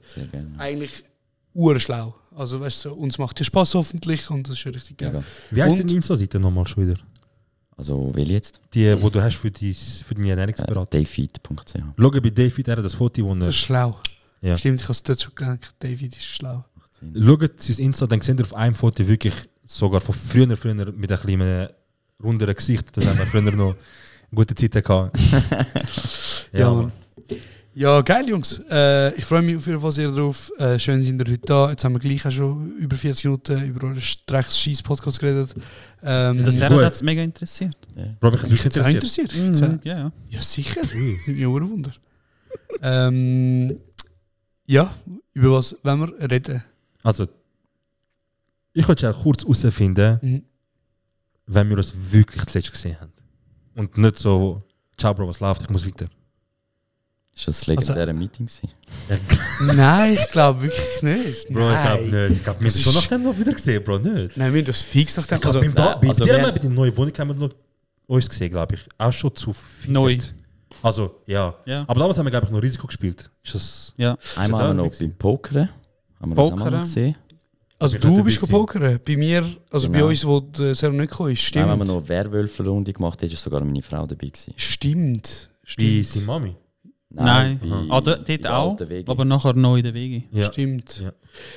Stimmt, aber dazwischen ist mir viel Zeit vorbeigegangen. Und ich glaube, es war 2022. Ja, haben wir uns so mit in der Pandemie noch einmal getroffen. Also, ja. Dort haben wir ja Poker gewesen. Ja. Nochmal. Das war 21. Ja. Und du hast so ein Obelix-Asterix-Risiko gehabt oder so irgendetwas? Ich habe gemeint, das ist geil. Das ist richtig Müll. Richtiger Scheiß, ja. Und dort hast du 80 Stutz. Dort hast du das Ding gehabt, wo alle Schweizer, die knapp nach 30 werden, auf einmal haben die Obsession mit Gin. Ah ja, genau. Hast du das noch? Hast du das noch? Ja, ich habe immer noch Gin daheim. Ja. Aber bist immer noch so Rose reinrühren und nachher. Irgend so ein Blatt, das vertrocknet ist in 30 Jahren. Connoisseur. Wirklich machst du? Ja, also. Bist du einen guten Gin Tonic haben? Bist du noch ein gelegentlicher Gin Tonic Trinker? Bist du so ein Alkoholiker mit Stil? Sag ich. Ist der nächste Podcast über Gin Tonic? Sollten wir machen, einfach so random. Nein, allein trinke ich nicht. Ja. So, es ist mehr so, Das wäre auch wenn okay. jemand kommt. Das ist schon, weird. So, weißt du, so am Abend so schnell so, ja, jetzt mal noch schnell. Das Glösli. Ja, genau. Nein, so Aber nicht. das hat mir imponiert. Ja. Mit deiner Pinzette Rose rausnehmen und so. Aber es ist geil, es ist wirklich geil. Spaß beiseite, es war geil gewesen. Und hast du die Obsession immer noch? Also, ja. Oder das Hobby, oder wie nennen wir das? Ja, weil irgendwann hast du ja, Gin Tonic kannst du nicht viel experimentieren. Irgendwann hast du deine Ratio von Gin zu Tonic. Und was willst du nachher machen? Ja, eben, Rose reinrühren. Ja, eben, genau. Irgendwann hast du das auch, oder? Ein Würze mit Pfeffer. Ja. Irgendwann kommst du noch mit Bärendreck. Keine Ahnung, ich weiß nicht. Nein, eben. Bärentatze, geil. Ja, genau, so irgendetwas. Nein, Wein ist auch noch so ein bisschen etwas. Aber Wein? Kennst du noch einen Backofen? Der wäre. Wir könnten dich mal connecten, Bro.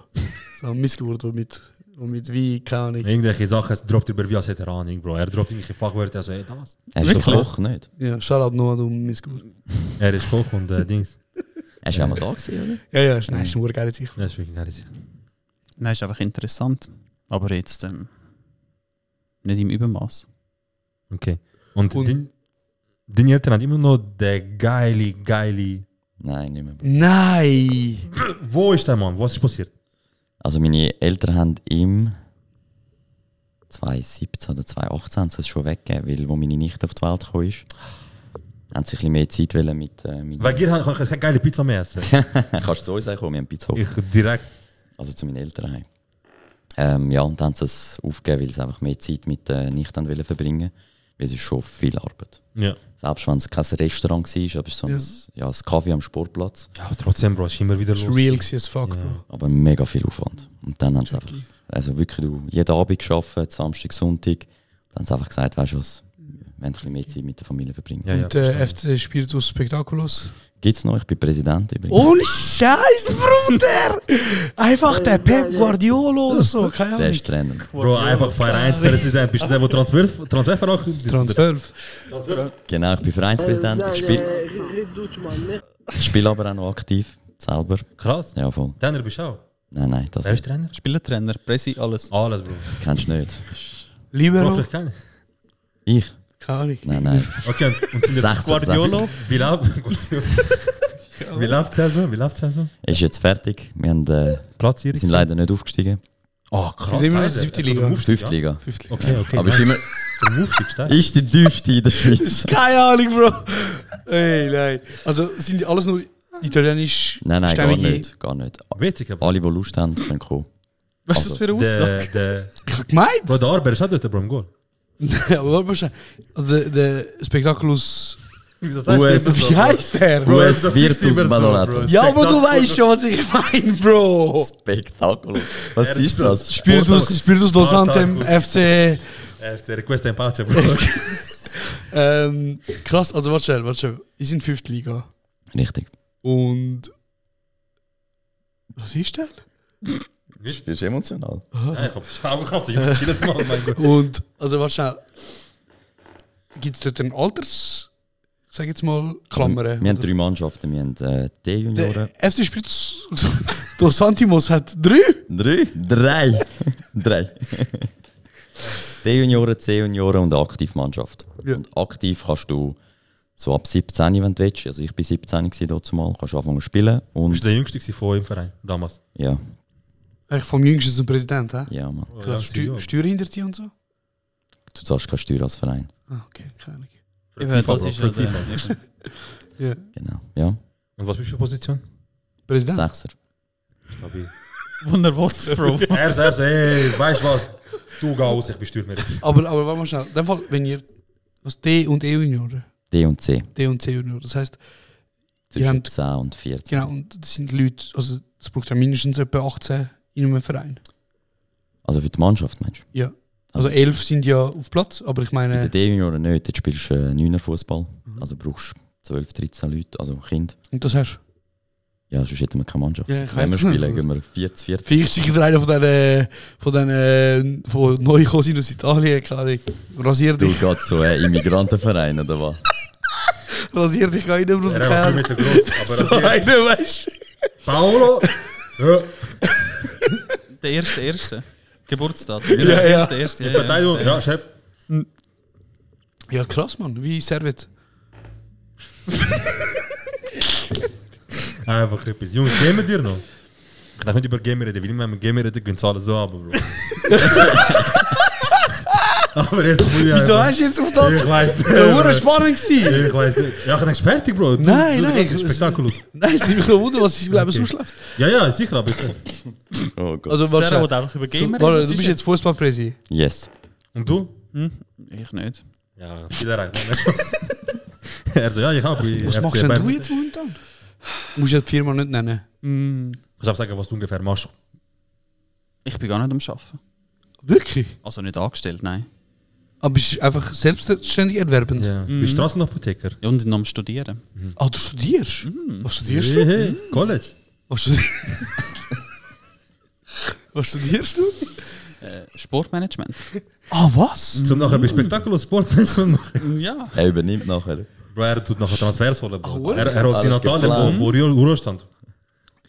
Gerade letztes Jahr haben wir darüber erzählt, dass die Der Bruder schnell Schluck aufbekommen. Oh, ich hasse dich so fest, Bro. Das langt mir. Bro, ich So. Ich schwöre, die letzte bin ich so froh, dass wir uns nur einmal in der Woche, Bruder. Nein, ich nicht, Bro, ich wollte schon mixen. Also, da habe ich letztes Mal über erzählt, dass er Sportmanagement studieren will. Ja. Was sind so Berufsfelder nachher? Sportmanager, Bro. Also, Nein, es ist ja immer aufgebaut, das ist ja das BWL-Studium, einfach Vertiefung Sportmanagement. Und dann nimmst du es so ein bisschen mehr im Kontext auseinander, wie sieht es in der Verein aus, wie macht es vielleicht ein Fußballclub, was sind so ein bisschen die Gegebenheiten und so weiter. Aber du hast trotzdem 90 Credits an BWL-Sachen. oh, So krass. Wirtschaftsmathe und Bist du Scheiß. gut in brutal dem geil. FIFA-Trainer-Modus? Kannst du damit Geld umgehen? Bro, das hat nichts mit dem zu tun. Aber bist du gut, Bro? Ich spiele das nicht. Was spielst du? Ich spiele Fantasy, Premier Siehst- League. Final Siehst du, Fantasy. Bruder, siehst du jetzt? Final Siehst Fantasy. Nein, Fantasy Premier League. Aha, ach so, okay. Sorry, Bro. Chill. Du bist angefangen. siehst du, wie man einen Bogen macht? Fantasy. Zu gamen, Bro. Moderationstechnisch. Kennt ihr Hattrick? Nicht, oder? Das, Sag mal etwas. also, Das was ist auch so ein Trainer-Ding. Ja, Warte, Hattrick ist Management-Dings. aus, aber das ist virtuell und aber wenn man fiktiv Fantasy Football oder Fantasy Premier League ist in dem Fall. und so. Fantasy Premier League, ja. Hey Bro, bist du irgendwie der Vereinschef von dem? Du eine Missgeburt, man. Ich dock dich nicht nachher. Ja, Bro, schon über Bro. Ja. Machen wir schnell. Mach mal nachher eine Show. Machen wir schnell. Das heisst, die sind ja, also die meisten so erwachsene Männer, wo so eine WhatsApp-Gruppe haben. Und nachher tun euch alle eine Mannschaft auswählen. Bro, ich tue euch so eine Mannschaft auswählen. Und nachher gibt es ja so einen Transfer und dann tun ihr einfach. Wieso reden wir über Fußball? Es nimmt mich wunder, oder was ist so eine Fantasy Premier League? Weißt du, was Premier League ist? Die Ja. englische Liga. Ja. ja, Das lachst du, Bro. Ich bin Fan Bro, er ist von Man City-Fan, Bro. Bro, ich bin Man City-Fan. Ja, eben, das sind Fans von Man City. Oder so ein Verein. Also weißt du, ob ich über Juve muss reden an dieser Stelle? Oder? Ja, das ist echt schwierig, Gut. oder? Und dann da, Gut. you never walk alone, you can walk alone in Wir haben asshole, wenigstens Bruder. Vereinsgeschichte. Bro, eigentlich, die kannst du nicht disrespekten, Bro. Keine Wir Ahnung. sind beides Traditionsvereine, was City nicht ist. Disrespekten, Bro. Sorry. Ja, nein, du bekommst. Scheißegal, wie das Spiel funktioniert. Du bekommst eigentlich einfach 100 Millionen Budget Anfangssaison und dann kannst du deine Spieler auswählen und dann je nach Spieltag kannst du gewisse Transfers tätigen und so weiter. Und du spielst. Wie oft hast du Chiri verkauft? Nein, der spielt ja nicht in der Premier League. Aber er hat So mal bei ein Liverpool gespielt. Loser, Alter. Er hat mal bei Liverpool gespielt. Ja, wenn? 5 Jahre. 2018. Ja, Ja, stimmt Bro. sogar. Ich weiss, das stimmt, ja. Ich bin Premier League-Fan. Ich habe nur gedacht, weißt du, Liverpool-Fans. Everton schon krass, hä? Sorry. Ich habe nur gedacht, Liverpool-Fans wegen. Hast du gesehen vom Shaqiri mal wegen dem Club? Der Club hat mal eine Frage gestellt bekommen, wo damals Shaqiri noch bei Liverpool gespielt hat. Also, der spielt schon lang. Habt ihr gecheckt, dass er Shaqiri richtig ausspricht? Ja. Es ist wichtig, dass ihr das checkt. Dass er nicht Shaqiri sagt. Genau. Und nachher hat ja der Reporter gesagt, hey, er spielt schon seit irgendwie, weiß ich nicht, 9 Monaten nicht und so. Er hat einfach so, krass, gar nicht gewusst. Einfach der Club hat nicht mal gewusst, der hat nicht mal aufgeboten, der so krass nicht gewusst, tut mir mega leid. Und man hat einfach so Statement, also hey, Shaqiri, tut mir mega leid und so. Ich schaue jetzt drauf. Crazy. Ja, Mann. Ja, Aber schon lustig. es nimmt mich jetzt gleich wunder. Nachher hast du ja so Mannschaften in der Fantasy Premier League. Ja, du machst deine eigene Mannschaft Genau. mit dem Budget. Und wer entscheidet nachher, wer ein Spiel gönnt? Ja, deine Spieler Ja. bekommen Punkte und es Eine gibt Wertung. Scorer-Punkte eigentlich. Eigentlich ist es mega offensiv ausgelegt, das ganze Spiel. Der Goal schießt, bekommt Punkte über, der Assist gibt, bekommt Punkte über. Das läuft analog zu der richtigen League. Ja, genau, zu der richtigen League. Genau. Also du musst voll Bescheid wissen, was läuft, wer spielt und wer spielt nicht. Nachher ist er vielleicht nicht im Aufgebot, dann bekommt den Spieler kein. Sag mal einen Spieler, wo du hast, Kane. Ja, spielt jetzt bei Bayern, aber... Okay, wer hast du im Sturm? Bro, ist fertig. Die Saison ist fertig. Okay, wer hast du im Sturm? Ich habe immer wieder ein bisschen gewechselt. Sag einfach einen Namen, wo ich dich schlagen, Bro. So schwierig. Ich habe mal den Haaland gemacht. Gut, ja, Haaland. Nunez? Und wenn jetzt der Haaland im echten Leben sich verletzt hätte... Ja, genau. Ist er auch dort verletzt, ja. Krass. Also es ist Realtime, ja. Und darum ist es Fulltime. Das ist offiziell von der Premier League, oder? Ja, offiziell von der Premier League. 15 Millionen machen mit oder so. Ja. Und der erste bekommt aber Heavy bist doch Preise. ehrlich, Bro. Premier League ist ihre Leute am Ausbieten am Maß, Bro. Mit all dem, was sie ja Cash verlangen für so Sachen, Bro. Ist gratis. Sie können sich also abgesehen von dem Game, aber sonst, Bro. Die scheiß Tickets, Bro. 1200 Stutz pro Ticket, Bro. Einfach der Raster. Ja, ist schon ein geiles Spiel, schon geil, aber du kannst schon durchdrehen. Vor allem, wenn der Pep wieder sein Roulette macht und so. Du meinst, der Foden spielt, der spielt einfach nicht. Du ihn im Team. Bro, er macht Sachen, Bro. Und das spielst du global? Mhm. Ich bin schweizweit, glaube ich, 2000. geworden oder so, letztes Jahr. Von wie viele Leute, die das spielen? 15 Millionen. Also nicht in der Schweiz. Ja. Ich Voll. weiss nicht, in der Schweiz steht nicht, wie viel das spielt. Krass. Und du bist in der Schweiz Nummer 2000 geworden? Ich bin mal lang 100. oder so. Nachher die letzten 7 Viel Spieltage. wer der erste ist, wir können zu ihm vorbei. In Nanken immer, oder? Die ersten 10 krass. locken wir, nicht mehr entführen. Krass. Okay. Aber ja, das ist... Wenn du viel Zeit hast. Ich find's geil. Ich find's sehr geil. Was ist vorher gefragt wegen Gamen? Gamest du noch? Jetzt habe ich schon lange nicht mehr gegamed. Aber ich game meistens FIFA, wenn ich game. Oder so Story Das heisst doch EAFC. Ja. Also, hat es den Namen geändert? Ja, EAFC 24. Für mich ist es immer noch FIFA. Ja. Oh, was? Haben die Lizenz verloren? Sie haben sie nicht, nein, sie haben sie einfach nicht verlängert mit FIFA. Also EA hat es nicht verlängert mit FIFA. Krass. Ja, wegen FIFA Mafia. Wegen FIFA hat mal, glaube ich, 6-fache mehr. Sie haben einfach mehr Geld wollen. Und dann haben sie gesagt, weißt du, wir haben Kontakt zu allen Vereinen, wir holen mit Lizenz oder so über. Ausser was? Das Juve-Stadion haben sie nicht Bro, sie haben nächste Saison, ich glaube, die ganze Serie nicht dumm. Bro, es ist einfach so, keine Ahnung, Calcio Milan. Wirklich? Ja, die grössten Vereine in der ersten Liga sind leider. Bro, ich habe vor 5 Jahren aufgehört, FIFA. Irgendwie internationale Rom und so, bro, irgendwelche Sachen, gell? Aber die Spieler sind nur die richtigen. Aber du hast schon mal einen rechten Run gehabt mit Fortnite.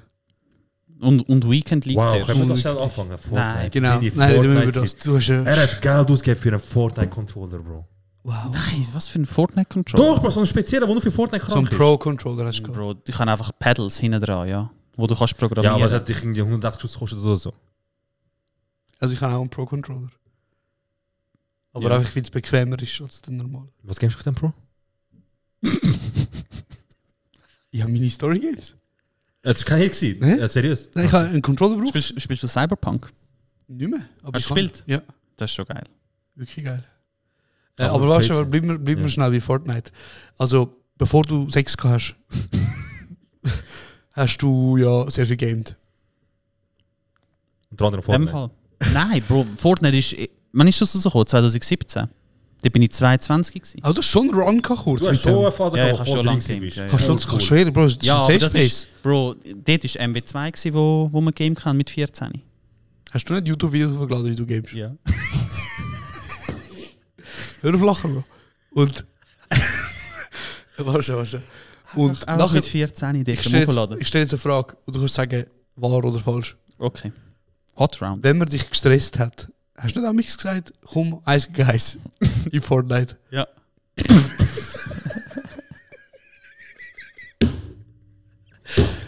Aber nur wenn es ums Game gegangen ist. Okay, warte, aber wenn 10 Leute so angefickt hast, wie viele Leute haben gesagt, okay, komm. Bro, sind schon gekommen, sind immer wieder gekommen. Bro, der Chili ist ja auch gekommen nachher. Und kassiert. Bro, ich habe ihn angeschaut, er dort unten so mit dem Bauplan so dort hängen und so. Du schon dort mit Towers und so. Ey, nein. Das war so lustig. Und darf man auch die Zeit ansprechen von Shisha-Bar-Zeit und so? Das war eine legendäre Zeit, Mann. Das ist Legende. Also eigentlich sind dir noch kurz... Du bist mit 2, 3 anderen Kollegen, haben die doch die Dings entdeckt, wo Helikopter tanzen und so. Genau, Mann, wie ist es eigentlich?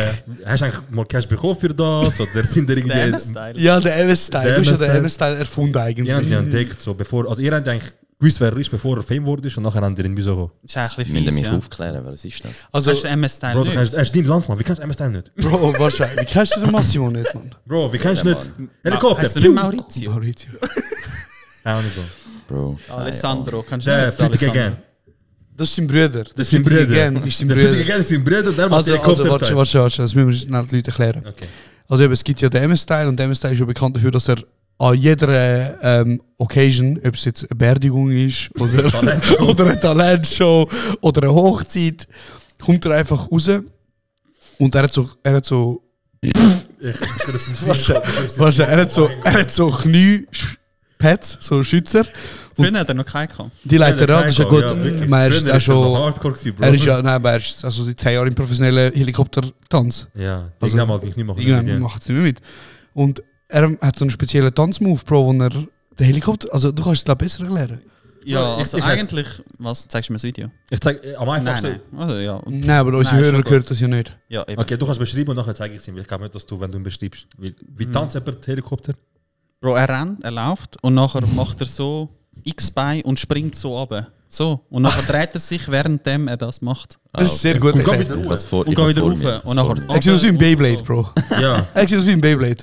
Und das ist aufgekommen, ja, im Narchill, ja. Hey, und der Felix und so sind ja alle damals eben im Nargil in der Ja, Shisha-Bar. Pharmazie, Ja. Stammgast. Stammgast sind das ja eigentlich. Felix Stammgast mit der Shisha-Bar. Das ist Bro, Legende. der Felix hat ja Nargil eigentlich gross gemacht, kann Ja, man ja. auch sagen. Ja, übertrieben. Bruder, ja, also- schon nicht. Ja, es ist schon, also ja. Wir sind schon dort... Wir haben schon eingemietet, den Raum. Ja, Bro, ist schlimm. also ich sind damals in eine Shisha-Bar reingegangen Schon und viel haben, dick haben gewesen, gesagt, darf ich bitte den Felix oder den Melos haben?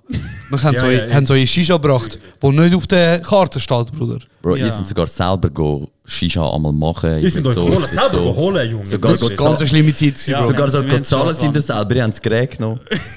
Das war ganz eine schlimme Zeit gewesen. Das war ganz wild. Gewesen. Aber schlimm lustig gewesen. Und dort ist eben der MS-Style auch irgendwann auftaucht. Und das, aber, Und dort ist noch nicht, also dort ist er, weißt du das, 2014. ja, Ja, ja. ja. Und das ist ja noch nicht das grösste Schweizer Talent Er gewesen. hat eins von seinen ersten Videos...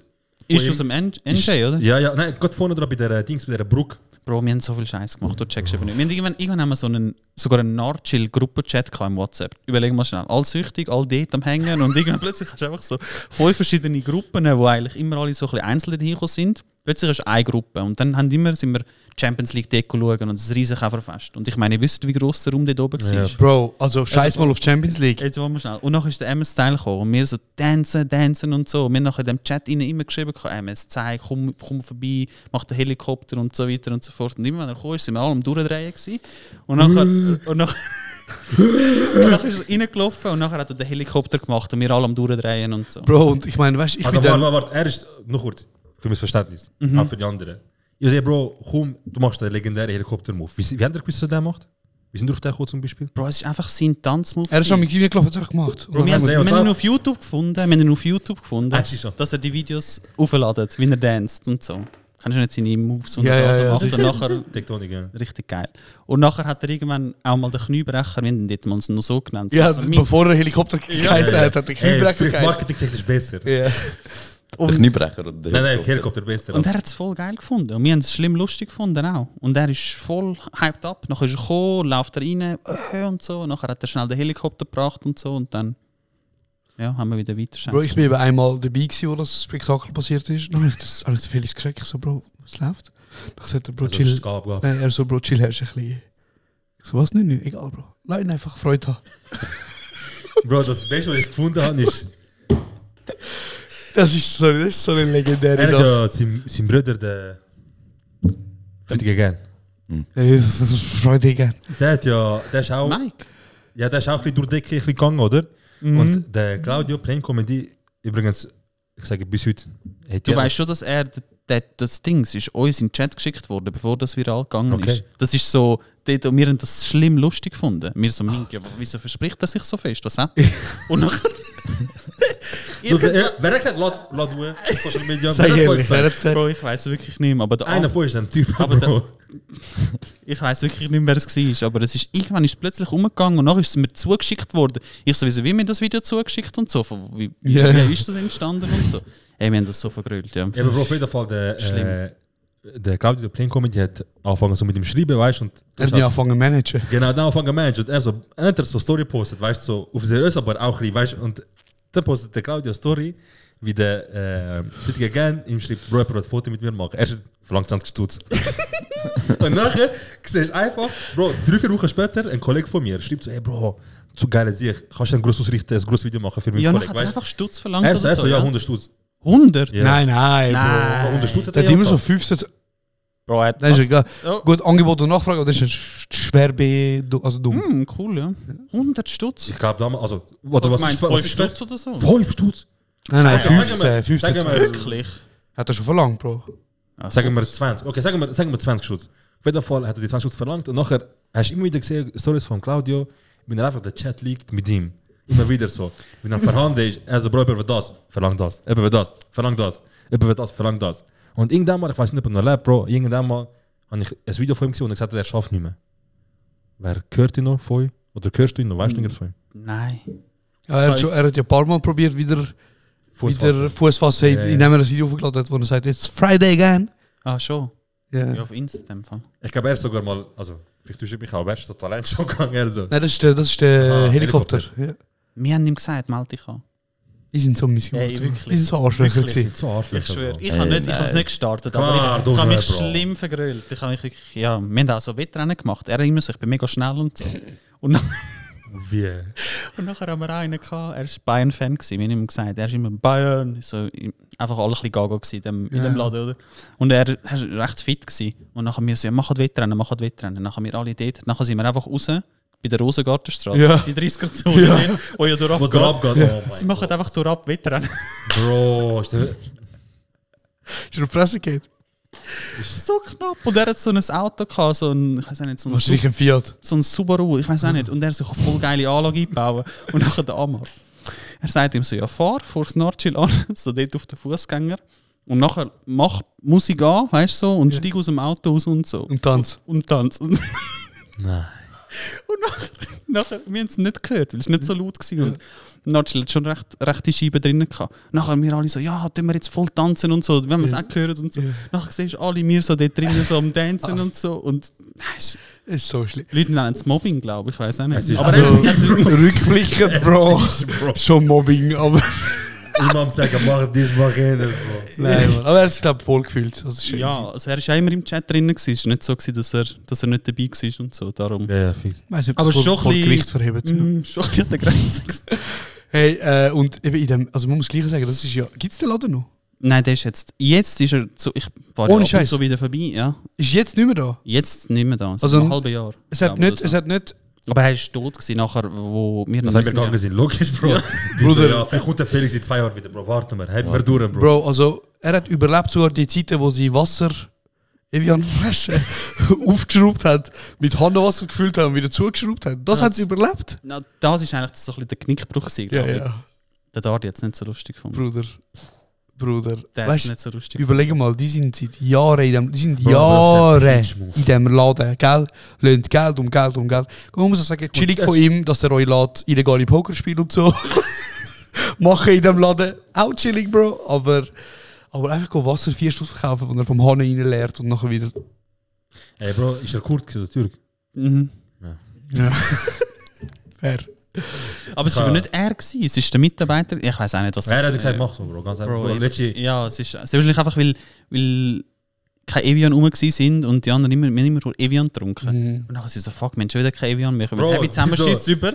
Nachher so kommen wir dann einfach Wasser auffüllen. Bro, Sie haben eigentlich sie befohlen, anstatt umgekehrt. Ja, nein, 100 Pro, Bro. Bring 100 anderes Pro. Wasser, der Angst, oh mein Gott, Ja, ich habe ja. kein Evian mehr, was mache ich jetzt? Bro, Das ist wirklich der stell Moment mal, gewesen. Wahrscheinlich Nein, nicht. Wahrscheinlich hat der richtig Kurt gesagt, er so, look, die kommen jeden Abend und geben Geld für Wasser aus. Morgen, gib einfach ein Pitflasche Wasser als 50-Check. Aber ja, man hat es dann gecheckt. Aber es war eine geile Zeit gewesen in Also dem Narsch. wie ist gecheckt worden so? Erzähl Ja, mal Bro, das. weil es nicht zu war. Du hast es ja gemerkt. Ja, ja. Es Nachher macht hat er einen Gott... Nachher so, was ist das? Wieso macht es nicht Klick? Ja, und dann hat es schon angefangen. Hat es Szene gegeben? Ja, aber... Ja, Bro, schnell wieder Podcast. Ja, aber wegen, mich jetzt wundern, Aber weißt ich bin nicht involviert gewesen in dem Ganzen. Ich habe es nur mitbekommen nachher und so. Nachher so, sorry, dies, das und diese Story. Und dann ist schon noch mal ein bisschen hin und her gegangen. Aber irgendwann haben sich auch die Gruppen so aufgelöst. Ja. Also die haben so. Und dann hat sich es verteilt. Haben sich nach einem Rest getroffen? Nein, andere Shisha-Bars. Komm, Kaffee, wir müssen reden, Alter. ja. Das war eine geile Szene. Aber ja, aber jetzt rauche ich auch schon seit Nichts mehr, machst nichts mehr? 3 Jahren nicht mehr oder so. Kein Alkohol, nichts. Also Alkohol, ja doch. Ja, Gin. Aber der Gute. Gin, Wein Bro, und so. macht er ja ab und Gin, zu. Wein und so, genau. Du nix. Aber rauchen. nix. Alkohol. Ab und zu mal das Bier. Ja, ein Bierli. Das Bierli. Wenn der FC Spiritus Barretos gönnt, dann gibt es Dann gibt es eins. das Bier. Dann Geil. gibt es immer eins. Hey, David, erzähl mal von der lustigsten Ferien, die wir zusammen erlebt haben. Was Ah ja. Ja, Bro. Erzähl mal ein bisschen von Eier. fucking. Leck du mir, Alter, was das für Zeiten Das sind eine der geilsten Ferien gewesen. Du. Immer noch, Nein, ich bin nicht dabei trotzdem. gewesen. Also weißt du, so wirklich vom was wir erlebt haben, es ist einfach zu lustig gewesen. Bro, zuerst, wir hatten so eine geile Villa gehabt, aber einfach weg von allem. Oh mein Gott, stimmt. Wir sind einfach mit den Buggies hin und her gefahren. Ja, aber für mich das jetzt ist im sehr Nachhinein. der falschen Straße. Alter. Jetzt im Fast Nachhinein, ich habe es gestorben. gar nicht so schlimm gefunden, dass wir die Strecke haben immer fahren. Ich habe es voll normal gefunden. Ich habe es auch nicht schlimm gefunden, aber trotzdem, in der Regel schaust du, okay, ein bisschen etwas näher bei der... Komm, die Scheiss-Buggies haben was? 30 Kilometer pro Stunde? Ja, es ist Nein, nicht schnell. Ja, aber es ist nicht schnell gewesen. Also, wir haben Geschmack. wir haben schon immer gut 30 Minuten gehabt fast. Ja, für einen Ja, Weg. gut Experience. Und was ist das? Genau, der Sarah hat mega lange nicht gecheckt, dass es Linksverkehr ist auf dieser Insel. Bro, im Kreisel hätte er müssen links abbiegen, er ist rechts gegangen. Nachher ist er ja einmal den Hogerdorf gefahren, ist ihm irgendjemand entgegengefahren in der Gleise. Und sind Chili am Sterben rein. Das war so lustig gewesen. Ah, das ist Legende. Bei dem Velofahrer, es ist so wirklich wie so in einem Film, Bro. Linksfeld, Rechtsfeld, ich gehe zweispurig. Und er fährt mir so entgegen und er winkt. Ich so, geil, sieh, weißt du? Bro, die haben doch auch keine Lust mehr auf all die Touristen, die dort rumhängen. Bro. Also hat in einem App so eine Bar gehabt, wo immer nur Schweizer gehen? Die gibt es glaube ich immer noch, ja. Wie hat die geheißen? geheißen? Zickzack. Können wir schnell über Mac reden, schnell dort? Bro, die Geschichte haben wir schon 5-mal rausgeholt. Alter. Ja, ich habe schon lange nicht mehr Make gehört. it double. No, make it triple. You can have a triple. You can have a triple. You can have a cardo. Erzähl, ich habe aber Geschichte von Eier, Bro. Sehr gut. Bro, ich kann gerne erzählen. Bro, erzähl bitte nicht. Ich habe Freundin. Bro, erzähl nicht, ich habe Frau. Ja. Bro, ich habe kein Problem, Bro. Also ich bin dort, Bro. Ich habe best time of my life. Ich bin besoffen, ich habe Bro, du hast einmal noch deinen Fuß ausgesperrt. geschnitten, Bro. Ich habe meinen Fuß geschnitten, ich habe ihn Wegen dieser ausgesperrt. Klippe, stimmt. Ja, du Mann. hast es ausgesperrt. Du hast einen Pool gehabt zum Anschauen, Bro. Ja, Mann. Bro, wo du uns ausgesperrt hast, Hey, das ist auch eine lustige Geschichte. das war der gleiche Abend gewesen wie der Mac. Ja, wirklich schlimm Abend. Ganz ja, Bro, das aber ist, das wie hat der ist Taxifahrer geheißen? Ein bisschen P. P. Ja. Nicht mit. Der hat mich Wieso? gerade ficken. Aber ganz ehrlich, Wieso redest du immer mit den Taxifahrern eigentlich? Bro, wirklich. Ja, Bro, das sind auch Menschen, Bro. Ja, Ja, er hat nicht geredet. Er hat Sugar! Er hat Sugar geheißen. Er hat nicht geredet, aber er so, Sugar. You know, I can do some things for you. Und dann macht er so zu mir. mein Gott. Dann hat er so, Bro, ich fast wieder ficken, Bro. Ich so, Bro, du seit 1 Woche präparierst ihn, Bro. Seit 1 Woche präparierst und sagst, mein Arschloch wartet auf dich und so. Das stimmt nicht. Das ist Legende gewesen, Mann. Ist das auf Hat er Snapchat nicht auch sogar noch geschickt Knarren gehabt worden? im Taxi? Ja, der hat Knarre gehabt, Bro. Das ist ganz schlimm gewesen. Er hat mich einmal... Ich habe das Video auch gesehen. Er hat mich nicht mehr aus dem Auto lassen, Bro. Oh, ich weiss noch. Er hat mich nicht mehr aus dem Auto lassen. Und dort bist du allein gewesen. Ja, also nein, ihr seid schon ausgestiegen im Yeah. Missgeburt und ich so Hey, Sugar. ich so, hey Bro, the door is locked. I know. Bruder. What did you say 2 hours ago? Is this still? Also, do you wanna see? Also, you know, I'm not gay. If you wanna suck my dick, you can, but I'm not gay. Ich so, Bro, can you open the door? So, no, I'm just saying. Give me 300 euros, you can suck my dick. Ah, er will noch Geld. Er hat noch Geld, hässliche Hund, Bro, weißt du? Wenn er mindestens hübsch gewesen wäre, okay, weißt du? Aber, nein, das war wirklich schlimm gewesen. Es gibt so viele Geschichten, die man eigentlich nicht erzählen können, aber es war wirklich lustig gewesen. Es war Ja, was wirklich willst du lustig erzählen? Das mit Engländerinnen? Zum Beispiel das mit Engländerinnen oder das von der, wo ihr euch die Fishbowl teilt habt. Ich bin tot gewesen. Du bist tot besoffen gewesen. Wirklich. So Das ist so schlimm gewesen. Die haben uns unter den Tisch gesetzt. Hey, das ist nicht normal. Das ist nicht normal. Wir haben gedacht, ja easy, weißt du, haben wir getrunken. Die weißt. kommen schon mit der nächsten. Ich so, fuck. Bro, die sind so mit einer Bowl gekommen und ich so mit einem Brülli. Die so. Ich gebe mir so 15, die so. Bro, das ist wirklich schlimm. Bro, chill. Die haben das kaputt. Und weißt du noch, wo der David dort so ein, wo wir dort herausgefunden haben, dass der David extrem gut im Just Dance ist? Ich bin immer noch verdammt gut. Du bist immer noch verdammt gut. Ich schlage sogar meine Frau. Alter. Wir sind so, weißt, oben auf dem Bildschirm sind so die Just Dance Moves gekommen, mit links, rechts. Ich und der Serhat schauen uns so an, mit so den Kopfschütteln, wir so, was für Spaß. Dann schauen wir nach rechts, der David so am Mittanzen. Und verdammt gut, weißt du, aber wirklich gut, Bro. Das war so lustig. Ich muss sagen, eines von der lustigsten Momente ist so, glaube ich, wirklich auch der letzte Abend gewesen. Dort sind wir dann nochmal in die Bar, wo wir immer gegangen sind, oder in den Club. Wo das Silent halt, Disco. Genau, halt so immer ab der 12 Uhr Silent Disco kannst. Also das heisst, du legst Kopfhörer an und du hast 2 Channels. Einer ist, keine Ahnung, Pitbull und Techno und House, was immer, der andere ist Rock. Nein, Bro, du hast einen mit so Hits und Ja, einer, der genau. Techno ist.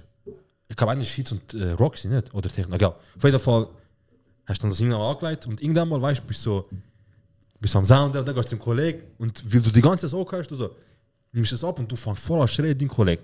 Hey Bro, weißt du noch? Und dann du die Ohren Dings abziehen und dann schaust du da wieder, so Bro, alles klar bei dir? Und er so zieh mal ab. Ich so, alles klar bei dir? Er so, Bro, es ist zu geil, du hast keine Ahnung, Bro, leg auch wieder Kopfhörer. Ich mach so geil, ich leg so, Bro, nimmst du raus. Er so, wegen, ich so, sie neben dir brüllt. Nachher er so, oh mein Gott. Nachher er so, wo? Ich so, ja, er so, kann sie nicht, mach so mit. Nachher ich so, okay, nachher irgendwann mal kommt sie ab, sie so, ich so, okay, sie so, ich so, was passiert? Sie so, ich habe heute Abend mit meinem Freund betrogen. Ich so, ja, Bro, was willst du von mir? Alter, ja. Egal, das ist wirklich Story. Aber nachher, sie so, ich habe meinen Freund betrogen. Ich so, ja, keine Ahnung, was soll ich dir sagen, Bro? Wolltest du nochmal? Also, nein, ich bin das auch vergessen. Bro, vor allem, die sind seit 5 Tagen am... Weißt du, die haben so 5 Tage miteinander zu tun gehabt. Noch nicht gelaufen, aber 5 Tage miteinander zu tun gehabt. Am 15. Tag hat sie einen Zusammenbruch. Ich habe meinen Freund betrogen. Bro, was machst du in 2 Wochen da in einer Appe, Bro? Eine so, hey, ich habe meinen Freund betrogen, ich kann nicht mehr und so. Und ich so, hey, weißt du, keine Ahnung, rede mit dem Freund, aber... Aber was, du hast ihn nicht gekannt? Wir haben sie in der Ferien kennengelernt. Und du hast nachher ihr so ein bisschen Live-Advice gegeben? Nein, sie ist am Brüllen gewesen, Bro. Sie so... Schon gut. Nein, sie ist so groß. Also, Leute ihm doch an, so dich mit letzten Abend geben, wir sind so im Club, Bro. Aber es war eben nicht der erste Abend, wo wir sie... Wir haben sie, ich weiss nicht, der erste oder zweite Abend, wo wir sie kennengelernt haben. Du hast sie angesprochen. Ja, kann sein. Ja, ich habe eigentlich auch gewartet für den. Nein, sie können nicht. Und nachher sind wir wirklich so 3-4 Tage eigentlich immer mit denen im Ausgang gewesen. Darum ist es schon nicht so, dass er sie das erste Mal gesehen hat und hat ihre Live-Advice gegeben. Wir sind, glaube ich, die Einzigen, die 4 Tage in einer Appe mit der gleichen verbracht haben und nicht gefickt haben, Bro. Respekt. Ja. Also muss auch nicht irgendwie... Nein. Auf jeden Fall. Bro, haben die Mental Breakdowns von ihrem Leben gehabt, Bro, easy und so. Und wir haben das halt angefangen auf Insta anzufolgen, aber kollegial so. Und irgendwann mal so ein Jahr später oder ein halbes Jahr später, die schreiben so, hey, ich und noch die 3 von damals, wir kommen auf Zürich. Wir sind so easy. Und wir so, hey, hättet ihr Bock zu etwas machen? Ja, sehr gerne, weißt, wir können euch sicher mal ein Langschloss zeigen und so easy. Nachher haben wir ihnen so ein Langschloss gezeigt, weil das ist Max das gelaufen, was am Donnerstagabend in Zürich. Und, das ist praktisch nicht gelaufen. Ja, wirklich fast nicht gelaufen. Und dann sind wir so mit ihnen unterwegs gewesen und dann ich so, okay, weißt du, damals hat es Szenen gegeben und so ziemlich jeder hat seinen Freund betrogen. Fast so. Und was? Ha? Was? In Aya hat es so Szenen gegeben mit denen und so ziemlich jede von denen hat ihre Freund betrogen. Sorry. Ich habe es jetzt auch anders verstanden. Sorry, excuse. Auf jeden Fall sind die dann gekommen. Jeder von uns hat den Freund betrogen. Das habe ich verstanden. Sorry. Ich so, ja, in dem Fall. Auf jeden Fall, Jungs, nachher haben wir mit denen so chillt, weißt du, und irgendwann mal später habe ich eine noch heimgefahren, weil ihr ist, glaube ich, schlecht geworden und so, dann habe ich heimgefahren. Und nachher ich so, ey, guten Abend, weißt du, schönen Abend und so, bin weggelaufen. Und nachher sagt er einfach so, kannst du bitte schauen, dass meine Kollegin nicht wieder ihre Freunde betrügen. Nachher ich so, okay, bin ich gegangen, nachher so, mit der gleichen Tag, ich gehe, Bro, der Zug ist schon abgefahren, Bro. Der Zug ist schon abgefahren, Bro, die Zungen sind ineinander drin wieder, Bro. Die Leute sind schon wieder näher angekommen. Das ist wirklich eine geile Zeit. Und das Krasse war, eine von denen ist jetzt eiskalt 2-fache Mutter. Mit dem gleichen mit dem Typ, ja. Und sie haben sich getrennt nach der Ferien. Weil sie hat gesagt, ich habe es ihm gesagt. Also, nein, sie hat es nicht gesagt, glaube ich. Ich würde es ihm sagen, aber ich weiß nicht. Und nachdem sie auf Zürich gekommen sind, hat sie gesagt, ich würde es sagen, glaube ich, das war jetzt eigentlich zu viel gewesen. Aber sie hat es nicht gesagt. Jetzt haben es 2 Kinder. Einer aus England weiß einfach nicht. Ja. Soll ich ihm stimmen? Das ist wirklich lustig. Aber die Engländer, die sind wirklich lustig gewesen. Ja. Max. Lustig. Eine hat die ganze Zeit so gesagt, ich starte bald durch und so, ich bin Musikerin. Sind eben 3 in der Schweiz. Wegen dem sind sie nachher dazu. Ach stimmt, sind sie Musik gemacht in der Berge und so. Genau. Und nachher hat sie mal so einen Karaoke-Abend gemacht, weißt du noch? Und hat uns so wieder zeigen, Bro, ich habe in meinem Leben noch nicht so etwas Schlechtes gehört. Also ich kann wirklich nicht singen, Bro. Okay, ich wollte etwas anderes erzählen, Jungs. Eine in der Ferien, ich will keinen Namen erwähnen, bewusst nicht, weil es sind viele Leute. Eine in der Ferien hat eine andere Person kennengelernt. Keine Angst, beide sind Single gewesen. So.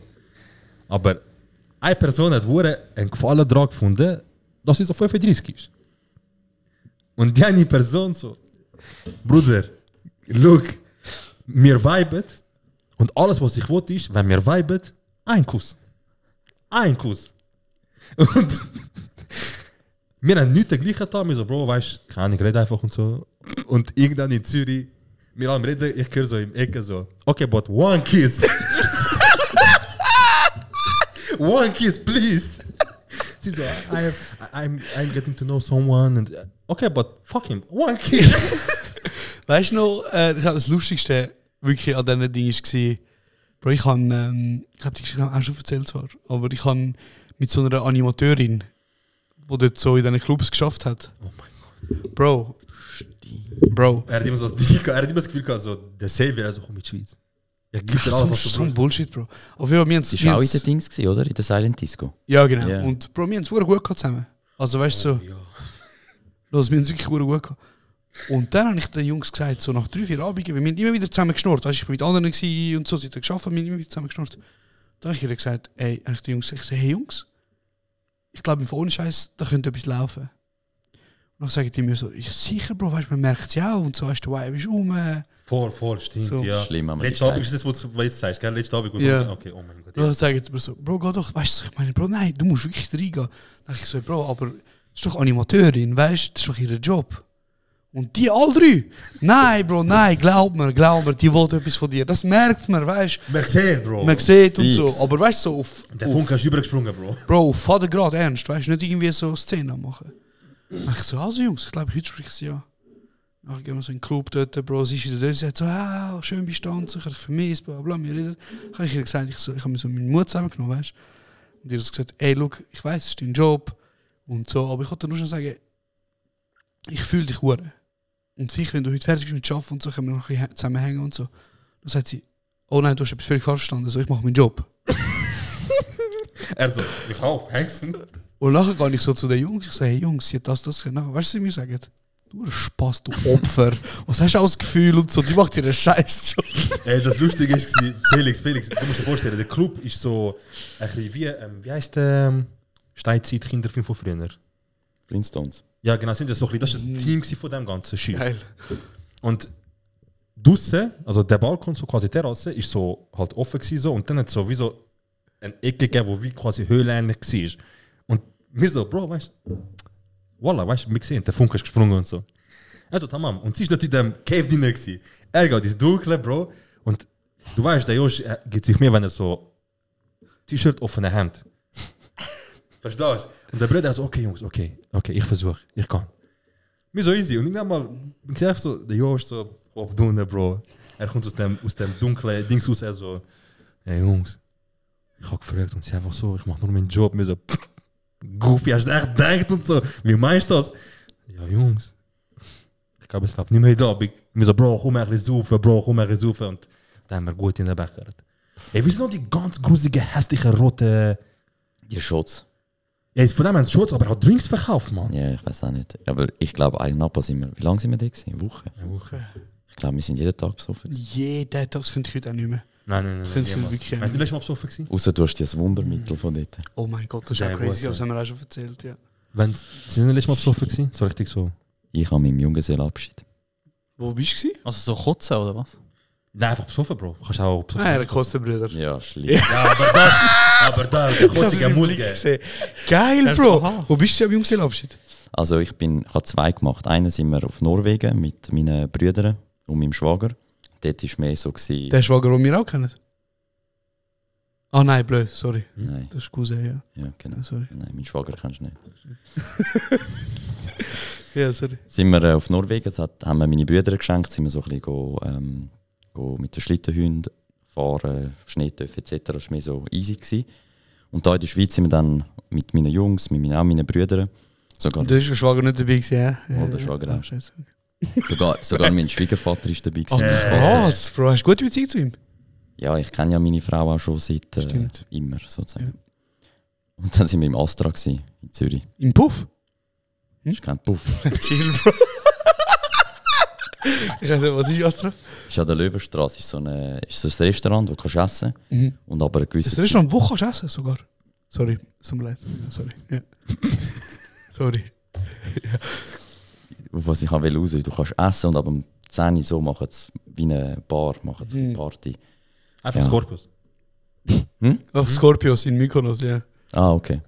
Ja, es gibt's überall, ja. Überall. Auf jeden Fall einfach nachher. Mac.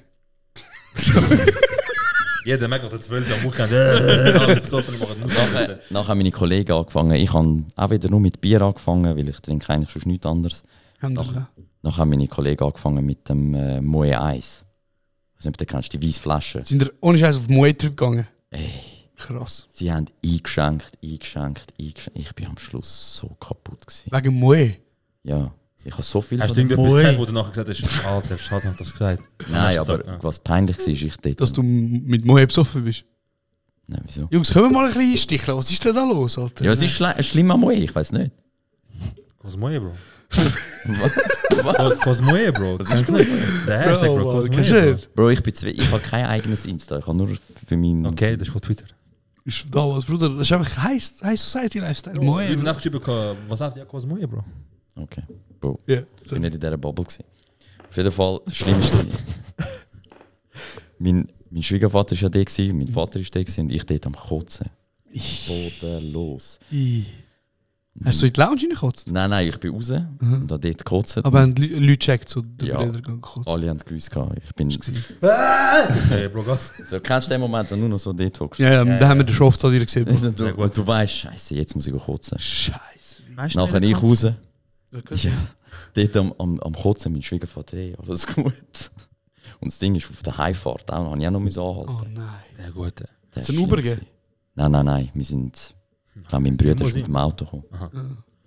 Ja, Jungs, was er etwas über Konzept sagen? Ja, genau das Gleiche. Ich weiß nicht, was er da an dem Abend hat. Ich bin, glaube einfach weg. Nein, du bist einfach richtig... Ich weiß nicht, ob du allein trinken bist oder so. Wir sind doch teilweise dort außen noch so auf dem... So chillig noch. noch. Auf dem Bänkchen gewesen. Ja, und nachher, ich glaube, der hat ein bisschen viel getrunken. Wir sind kaum rein, wirklich kaum rein. Und ich glaube, eine Stunde später bist du heavy knocked out. Ja, wir haben ja auch immer vorgesoffen. Ja, wie blöd. Ja, wie richtig. Ja, wie blöd. Und nachher habe ich dich heimgefahren. Also nicht ich dich, der Uberfahrer. Und dort weiss ich eben auch unterwegs. Du so. Weißt du noch, wo wir... Ist nicht dort, wo ich bei dir duschen habe sogar? Ja, doch. Ich habe dich nachher unter die Dusche getan. Ich so schon gut, du ein bisschen duschen.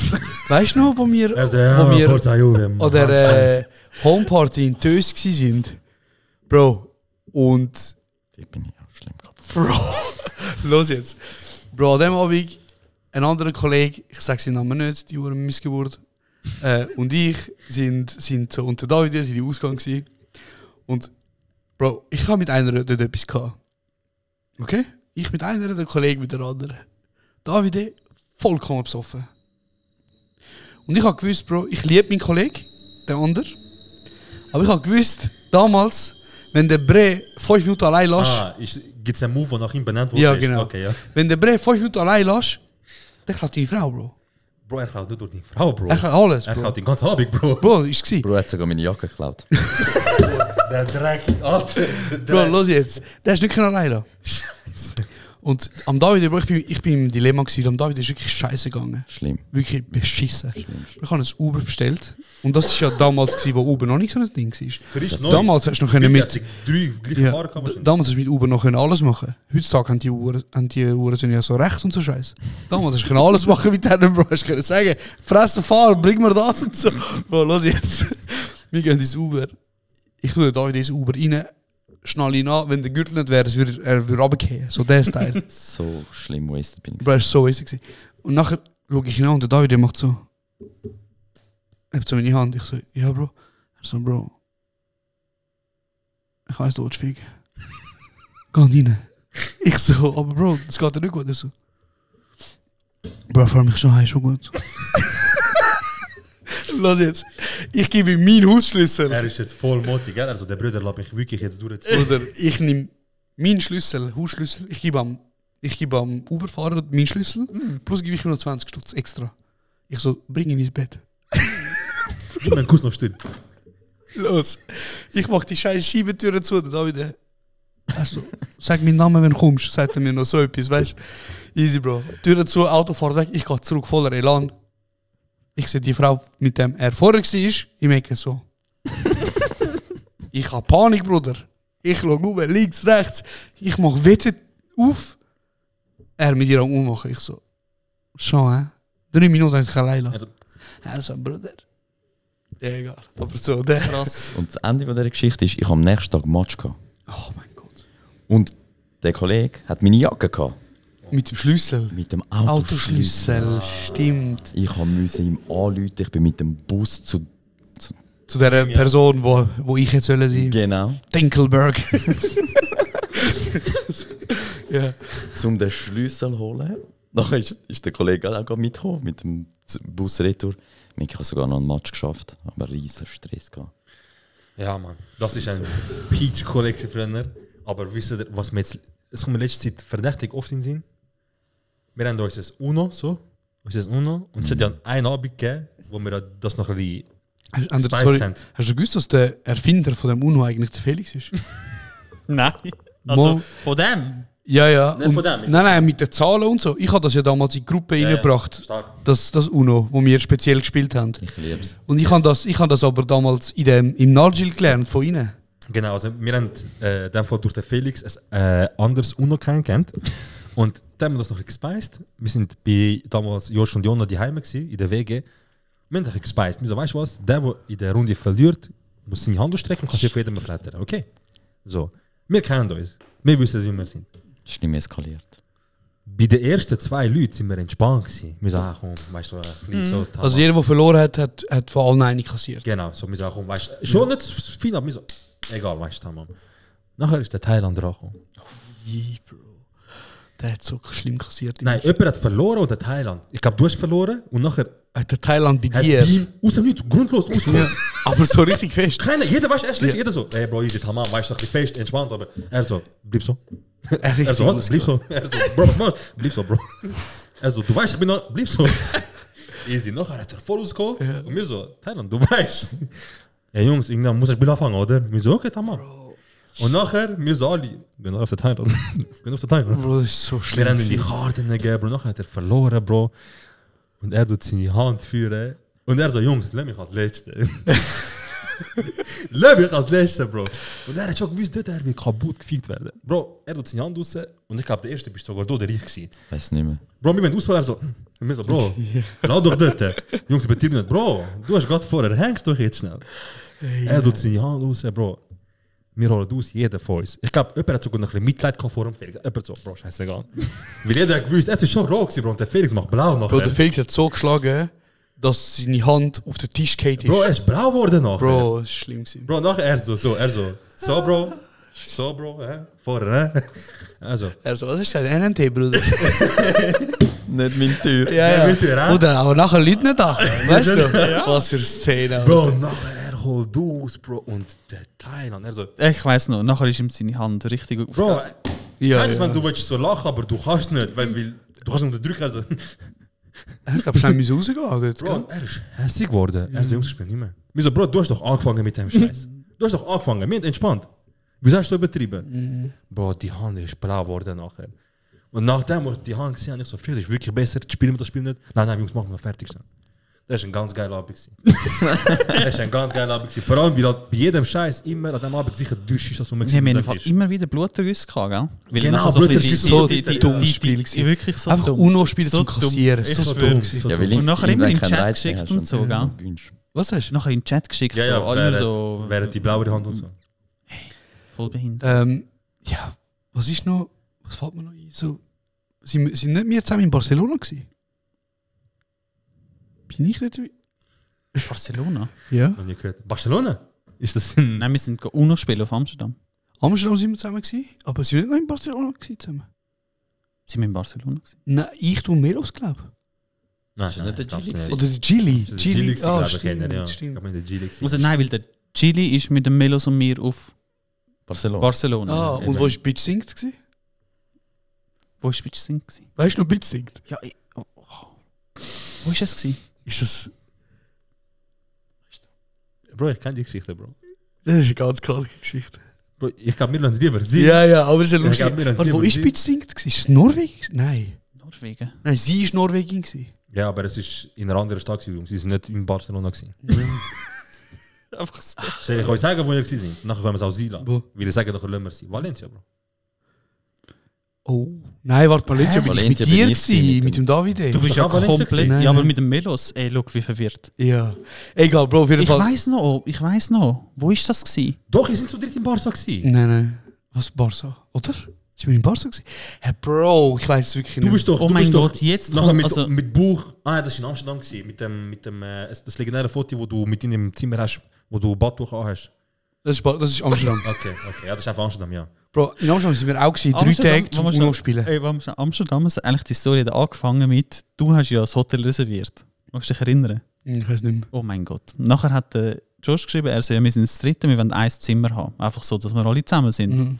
Nachher sind wir ja angekommen und nachher haben wir ein Zimmer bekommen mit einem Doppelbett und nichts drinnen. Ja, und das nachher- ist ein 5-Sterne-Hotel. Ein 5-Sterne-Hotel gewesen. Ah, ich weiss, noch haben sie so ein extra Bett gebracht. So Und nachher haben sie uns einfach Klappbart, ein Klappbett Aber gebracht. die haben du erst nicht willen geben. Sie haben es nicht Kann ich mir einen Mailverlauf zeigen, wie so Ja. ein Missgeburt. Oh mein Gott, das ist so lustig gewesen. Und nachher hat jeden Abend jemand auf dem Klappbett schlafen.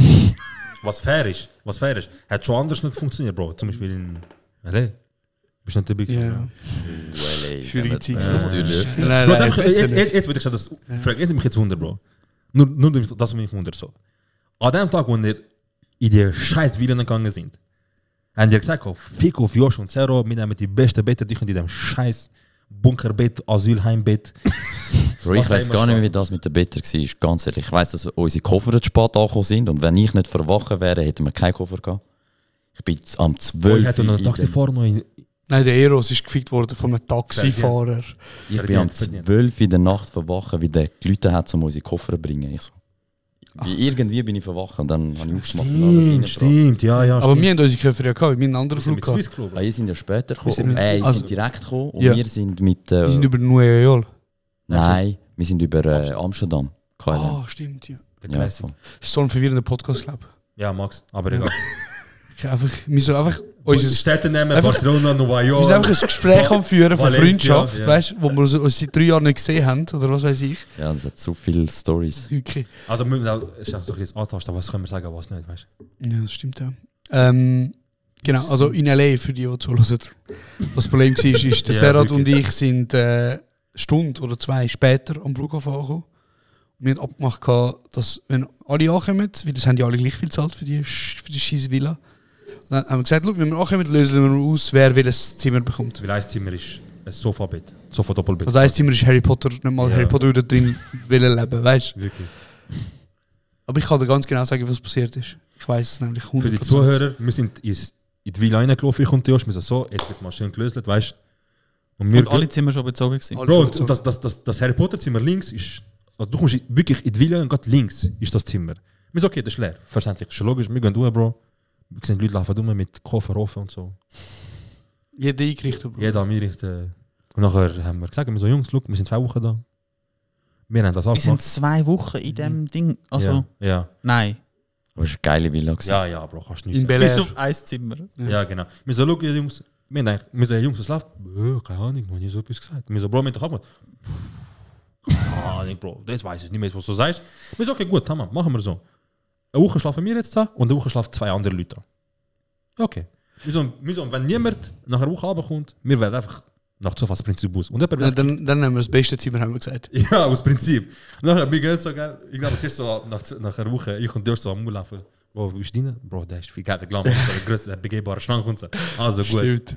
Das war geil, nachher geschlafen wie ein Gott. Aber wahrscheinlich, ich sage es mal so, eins war klar gewesen, Jona und Ile Ja. haben das Zimmer bekommen, wie sie die einzige Frau ist, Mit dem Bad. mit dem Bad. Ja, genau. Gut. Dann sind du und der Eros in einem Zimmer gewesen. Nein, er und... Ich bin doch mit dem... der Max nicht. Der Max ist er. Nein, Max. Aber bist du und der Max ganz oben? Nein, nicht ganz oben. Eins weiter unten, glaube ich. Bei dem, wo du direkt in Dings noch musst, im Whirlpool.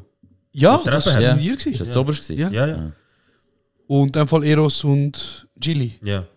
Jonas ist mit Ile gewesen. Hey, ich meinte, Max und Gilly sind zusammen im Zimmer. Also sind Max und ich weiß es nicht mehr. Molly. Doch, du bist... Bin ich mit dem Eros gewesen? Keine Ahnung. Ja, auf jeden Fall. Ich glaube einfach, Max und Gilly sind zusammen in das... Ja, in das Zimmer, ja. Das hat es, glaube ich, ausgelöst. Und er hat dann einfach gefunden... Also ich kann mir schon vorstellen, dass der Latino, der Dreckige, dass er einfach dort reingelaufen ist, das Zimmer, also das ist noch ein geiles Zimmer, ja, können wir euch sehen. Und dann haben wir die anderen gedacht, dann kann man sich schon hin, dann richten wir uns auch hin. Nachher kommen wir, müssen was laufen. Und der Gilly so, aha, ich weiß wohl nicht. Ich habe noch nie etwas gesagt. Jetzt sind wir schon ein bisschen hässlich geworden, so wie Ficke durch uns, Alter. Jetzt sind wir hässlich heimgekommen. Ja, das ist der Anfang vom Ende. Vom Ende, ja. So die Freundschaft, die man gehört hat, die Gruppe. Oder die Gruppe, sagen wir so, ja. Bro, aber wir sind einfach zu viele Leute gewesen und... Sorry, wie viele sind wir gewesen? 7 Mann und eine Frau. Hey Bro, ich bin 2 Wochen... Das Geist habe ich einfach gefunden.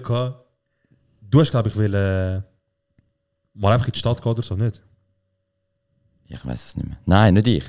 Die haben einfach gesagt, gehen wir in die Stadt anschauen. Ah ja, irgendjemand hat gesagt, gehen wir in die Stadt anschauen. Also Bro, also Jungs, ich bin schon mal da gewesen. Unspektakulär. Ich und der Gilly sind ein Jahr vorher schon dort gewesen. Wir haben gesagt, LA kannst du nicht einfach eine Stadt anschauen. Weil es gibt Downtown, es gibt Santa Monica, es gibt Hollywood. Du kannst nicht einfach sagen, ich gehe jetzt in die Stadt. Und wir waren in Bel Air, also ein bisschen außerhalb. Hochgehoben. Du hast mega viel Stau. Du musst entscheiden, wo gehe ich hin. Du kannst nicht einfach mal sagen, ich gehe jetzt in die Stadt 5 Minuten. Fahr einfach mal so, ja. Ist nicht witzig, Bruder. Ist nicht witzig, Bro. Und dort, die Diskussion ist richtig lustig gewesen, weil er so, Jungs, es hat einfach nichts. Dort, wo ich gehe, es hat nichts. Ich kann machen, es hat nichts. Ich werde schlimm langweilig. Und die so, ja, wir gehen. Ja, gehen. Und ja, easy, dann gehen wir. Ja, easy, gehen wir. Das war lustig gewesen, Bro. Dort bin ich, oder einer von der lustigen war auch gewesen, wir haben uns ja immer wieder so oft verschrocken, dass ich anfange an Paras zu schieben. Irgendwann mal, der Gilles und nochmal jemand sind so bei dem Fake-Kamin gewesen, morgen um 3. Du bist mit dem Eros gewesen, glaube ich, im Zimmer. Ja, ist gut möglich. Fake-Kamin. Weil nachher, ich schaue so hinterher, ich so, David, du willst mich ficken, ich weiß schon, aber ich bin ready. Nachher Gilles so, hast du auch gehört, gell? Ich so, ja, Bro. Nachher ich so, wieder so, David, warum? Wenn wir es machen, dann fick uns jetzt, weißt du? Nachher Gilles so, weißt du was, können wir den Kopf schräg? Ich so, komm, machen, man. Wir schauen erst nicht wir müssen erst sicher in seinem Zimmer und so weiter. Bro, wir so easy voll parat gemacht, wir machen die Tür auf, Bro. Er und der andere einfach Pass hat, er und so. Und wir haben die ganze Zeit gedacht, er geht sich voll die mehr zu uns ficken. Wir sind 1 Stunde lang angespannt gewesen. Ich mir so, ich will den Moment. Ja, Mann. Hey, Jungs. Ja? Es ist, glaube ich, Zeit für einen Abschluss. Wir machen es immer so, dass wir die letzten paar Sekunden den Leuten lassen, die da sind. Ich sage jetzt nur, wir haben genug Werbung gemacht für den Podcast. Okay? 100%. Ihr habt jetzt die letzten paar Sekunden, bevor wir dort reingehen, schön haben wir euch wieder gesehen, schön haben wir können reden. Schön ist das erste Gespräch gewesen nach all diesen Jahren. Und ich hoffe, das geht jetzt auch weiter. Und wenn du etwas sagen, übergeben wir euch das Wort. Letzte 30 Sekunden, ich gebe ihm. Ich würde euch gerne Danke sagen. Schön, haben wir da sein. Bei euch im Podcast. Macht weiter so. Ich finde es wirklich geil, was ihr macht. Auch mit eurer Show «Kurz im Ohr». Geht schauen auf Join. Ja, eigentlich nur das und hoffen wir, dass wir uns wiedersehen bald. Ich kann mich dem nur anschliessen. Und hoffentlich können wir neue Storys machen, dass wir wieder etwas zu erzählen haben. Ja, wir haben schon zu erzählen, aber wir müssen es einfach vorstellen. Ist okay, ist nicht okay. Es sind Umstände, wo lieber ein bisschen vorher abchecken. Hat was? Ja, sagen jetzt noch so Ciao oder so vielleicht. Tschüss zusammen. Ciao zusammen.